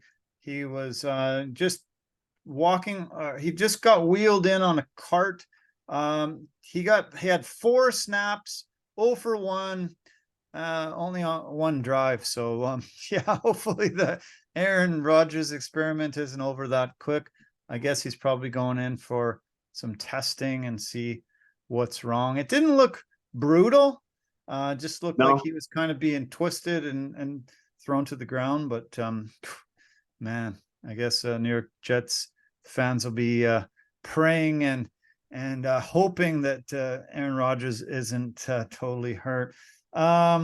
He took the mic and called out Dominic Reyes. We'll see if that's something they do. He has the longest active win streak in the division at 5. So pretty impressive, and a very good fight for your feature prelim. Oh yeah, definitely. Great fight. Okay. We do have to blast along. Do you want to make mention of anything else on the prelims? Is there any that you really need to make mention of? Only one. Okay. Only one. The Jenkins versus Mariscal. That was tough. Dude, like that's a bad injury. That's a horrible injury. Wow. Like, just for the fight to end like that, and the fact that he did the judo throw, but he tried to post on his right arm, and then you just see his arm do something real funky. Not quite right. Jesus. And then so it was a severe. I don't know if he broke it, but it's a severe dislocation of his elbow. Clearly. Yeah, I'd be surprised if there wasn't a break there, because it folded totally the wrong way. No, it was disgusting. Yeah. And unfortunately, Mariscal didn't really see it, so he fed him a couple of shots while the guy's like, well, I'm not fighting back. I can't fight anymore. Yeah. Yeah. Oh, like, geez. Yeah, you can't put your stiff arm out like that, especially when you're being twisted and thrown down. Like, yeah, that's a recipe for disaster. You got to keep that close to your body, man, because that will happen to you. Daniel Cormier couldn't even watch the replay. He just almost puked watching the first one. So yeah, it was a nasty elbow injury where I didn't hear today or this weekend what the results are, but I think he's going to be out for quite a while. Yeah. He's going to be out for quite a while. Great win by Mariscal, but let that be a lesson to some of the young ones. You getting judo throw like that? Don't do that. No. That's not what you do. That was tough. Yeah. Really tough to see John McDessie, the Canadian, come out on the losing end of the scorecards. I had him winning 2-1. It amazingly enough went the other way to Jamie Malarkey. McDessie looked so shocked when the results were announced. He just kept like going, really? Are you kidding me? Are you kidding me? And he's been around the UFC for forever. He's got 20 UFC fights. He's been around for, I think, like 13 years. And he's had some bad luck before. And this was unfortunate. I think they got this wrong on the scorecard. It was a close one. It was close. I kind of thought it could have gone either way myself personally. And I definitely thought it should have been a split decision. But clearly the judges didn't see it the way I see it. So yeah. Blood Diamond, I think he should be cut. He's not he shouldn't be in the UFC. He's not good enough. 0-3 in his UFC career. He looked pretty rough. I don't think he's skilled enough, and he took the loss early. Other than that, let's move on to this coming week's card. We're back to Vegas after 3 weeks away. It's Alexa Grasso, Valentina Shevchenko 2. Their first fight was March the 4th, a submission win by Grasso in the 4th round, late in the 4th round. Grasso's on a 5-fight win streak. Valentina had a 9-fight win streak in this division before this loss. As I said earlier, immediate rematches. Champs are only 4-11. Do we see her pull off the 5th win, or do we see Grasso move on now and dominate this division? I think if anybody can pull off the 5th win, it would be Shevchenko. I believe that she would definitely have a solid game plan of attack for Grasso. Yeah. And any sort of mistakes that she made in the first fight, she's going to shore up and not do in the second fight. Yeah. So Shevchenko, as you know, is one of my favorite fighters. Mm-hmm. I support her. I believe in her. So I think this is going to be one heck of a battle, but I believe she's going to come out on top of this one. Yeah, I know you support her a ton. We talked about earlier about maybe Adesanya, the style bender not changing his style, maybe after, victory after victory, Shevchenko utilizing the same style. Others were able to watch and see some tendencies they were able to beat. She had a tough fight against Talia Santos, who I actually thought won that last fight, and it went to a split decision. Santos ended up losing in June, UFC 275. And I think there was chinks in the armor showing. Shevchenko is one of the greatest female fighters of all time, but I think Grasso was able to figure out how to beat her. We'll see what Shevchenko brings to the table different this time. And it should be a great battle. I don't know. I'm leaning more towards Grasso getting this victory and solidifying her as the champ. It's gonna be close. Yeah, it's gonna be close. It's gonna be close for sure. Kevin Holland, the Trailblazer, back at it, off 2 straight wins. He beat Michael Chiesa with a Darce choke and Santiago Ponzinibbio with a knockout. Last fight was only in July. Jack Della Maddalena is on a 15-fight win streak. He started his MMA career 0-2 and then won 15 straight. His last win wasn't that impressive, though. Just a split decision win over Basil Hafez in July. He is 5-0 in the UFC, though, and I expect this to be a great fight. I think this is going to be a banger. Fight of the night, in my opinion. By far and away, fight of the night, for sure. We've got a couple Canadians on the card. Kyle Nelson, fresh off his beating Blake Bilder here in Vancouver, UFC 289, June the 10th. He's fighting Fernando El Valiente Padilla, who's on a 2-fight win streak. He's got 4 KOs, 8 submissions, and his last fight was a win over Julian Arosa in April. So, I'm looking forward to seeing Kyle Nelson. He was one of the first fights of the night in Vancouver and kicked it off well. I really like seeing him fight, and I think this should be a great battle. I think it's going to be a great battle. I really like his style and the way that he attacks his opponent. It's going to be a good fight. The other Canadian is Lupita Godinez. She has 2 straight wins. She beat Emily Ducati in May. She was supposed to fight Sam Hughes, who had to pull out. She's now fighting Elise Reed, who's coming in off a win over Jinyu Fry in June. Love the way Loopy fights, and hope the best for her. I hope she has a phenomenal night. Yeah, I think she will. She probably use her best attributes. I think she might be taking Elise Reed to the ground, make it into more of a wrestling match for this particular fight. One other combat story I wanted to mention, Game Bred Jorge Masvidal has been putting on fight cards. He had Game Bred 5 bare knuckle over the weekend. Junior Dos Santos and Fabricio Verdum were the main event. Brutal. One of the worst fights I've ever seen in my entire life. It was brutal. So bad.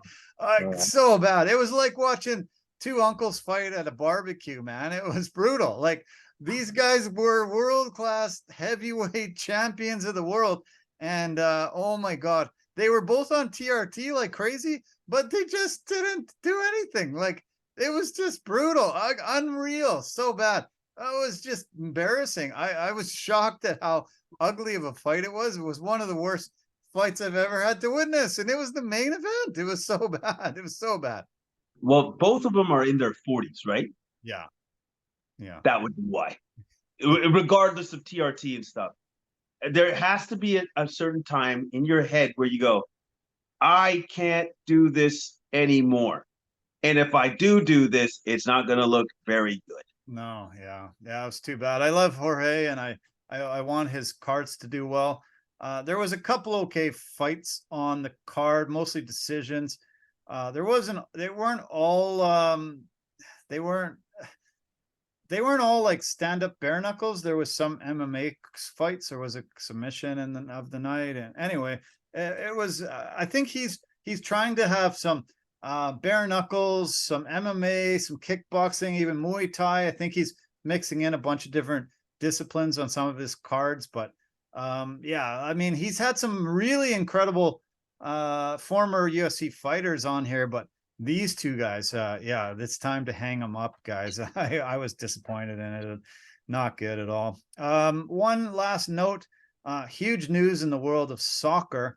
Paul Pogba, the French midfielder, once considered one of the top midfielders in the game, tested positive for elevated levels of testosterone from his drug test this past weekend. Or this week. He faces a 4-year ban.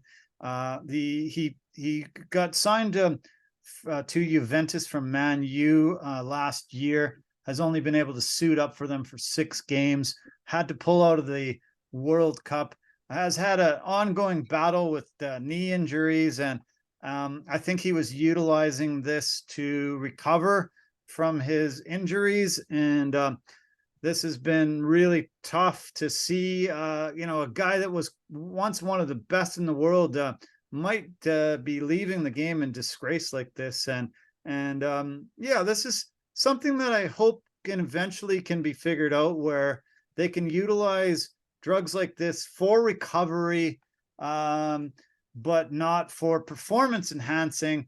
I hope that there's a way for guys. Conor McGregor, we talked at length about trying to do the same thing, recover with some kind of testosterone steroids or whatever it is. This is tough to see a guy really in disgrace right now, going through a tough time in his life. That sucks. First off, number one.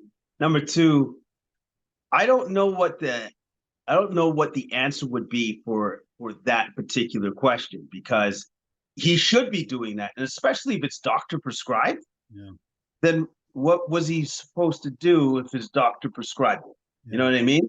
Yeah. And so, like, does that mean he would actually have to just step away from his sport for a year, do his rehab, take what he needs to take, and then go back into the testing pool once he's ready to come back to play? Probably should have been. Yeah, I guess so. The other thing that he's been going through is police are doing a huge investigation. He's been part of a big extortion plot. Some organized crime has been trying to extort a ton of money from him and his family. And there's been a lot of stories in the past few months about this ongoing police investigation that had to be conducted because of this brutal thing that's been going on with him. And then, this happened. So I feel sorry for the guy. Loved watching him play. He was one of the most exciting soccer players I've ever witnessed. And we were able to see, one of those guys come over to MLS and just be adored. And I wish he could have gone out in a better way. I hope, his second testing goes well and they made a mistake, or there's an explanation and he doesn't face his 4-year ban, because I guess his career's basically done if it's 4 years, and it's a tough way to see a guy that was so loved and respected have this tough of a go, and a tough way to end such a great career. Yeah, that would suck. But my question would be, would his career just end there, and could he just come over to MLS? Maybe. Or does it mean that he wouldn't be able to play soccer professionally anywhere on the planet? I wonder. Yeah, good question. Yeah, that's a very good question. I'll try to find the answers, and I'll make mention of it next week. Yeah, for sure. Because then if it just happens that, unfortunately I can't play here, but I could go to the MLS and make a ton of money anyways. So you know what? I'm just gonna do that. Yeah, exactly. Yeah, true enough. That's true. Okay, man. Well, this was a lengthy podcast like last week, but it was a lot of fun. It's a very close game, 10-3 right now for Buffalo, but now that they got to go to Zach Wilson and Mike White again, might be a little tougher for the Jets to hang with the Bills. But yeah, thanks for this fun podcast, fun weekend. And yeah, hopefully we can find another great event. We can get you to bust out that suit again, and you can leave the night with a black book full of females' numbers. That would be nice. That would be nice. Like I would really appreciate that. I really. Okay. Okay, let's try to figure it out. We'll put our heads together. Have a great week ahead. Keep in touch. Good to see you the other day, even if it was briefly, but really nice to see you. Let's make it happen soon this week. Love to get together. Okay, you got it. Will do. Okay, bud. Cheers. Have a great night. Yeah. Okay. Too. All right. Wow. Another lengthy podcast, but we covered so much. And week one, I guess we had to really get into tons of detail. Love you. As always. Can't ever forget to say that. Love these two. There's my nephew Lee and my niece Evelyn. Yeah, one of the main reasons why I do this podcast, for my love of my family and friends, and yeah, love of sports. Geez, gives me so much joy and satisfaction and love. Had so many fun moments this weekend, last year, last decade, my entire life. Sports is just really something that just constantly gives back to me and gives me happiness and joy and satisfaction. And people that stick in as this long watching and listening to my podcast must also love sports. And yeah, give it a shot if you're not. Yeah, get it into your life. And if you have any questions, I'm your man. I am a walk-in encyclopedia that can really make sports fun. I've done it for many others, so I can do it for you. So love you lots. As I said, love to our partners and sponsors. Want to thank Anchor.fm, the easiest place to make a podcast, phenomenal at posting on multiple podcast platforms for us. Verbero, the hockey equipment and apparel company, an industry leader in technology, performance, and value. V350 stick is a must-have for them. Pampas Impossibilities, phenomenal at sprucing up your home with West Coast vibes, making it look great. I recommend them highly. And Forever Living, the aloe vera company for health and beauty products. You can get them at discounted rates on our website. Just head over to CompleteSportsMedia.com. Love you. Thanks for all the support. As always, take care of yourself. Have a phenomenal week ahead. Enjoy this Monday Night Football and the rest of the season. This is going to be fun. Let's pray that Aaron Rodgers didn't get hurt and is out for very long. That would be brutal. But anyway, take care. Bye for now.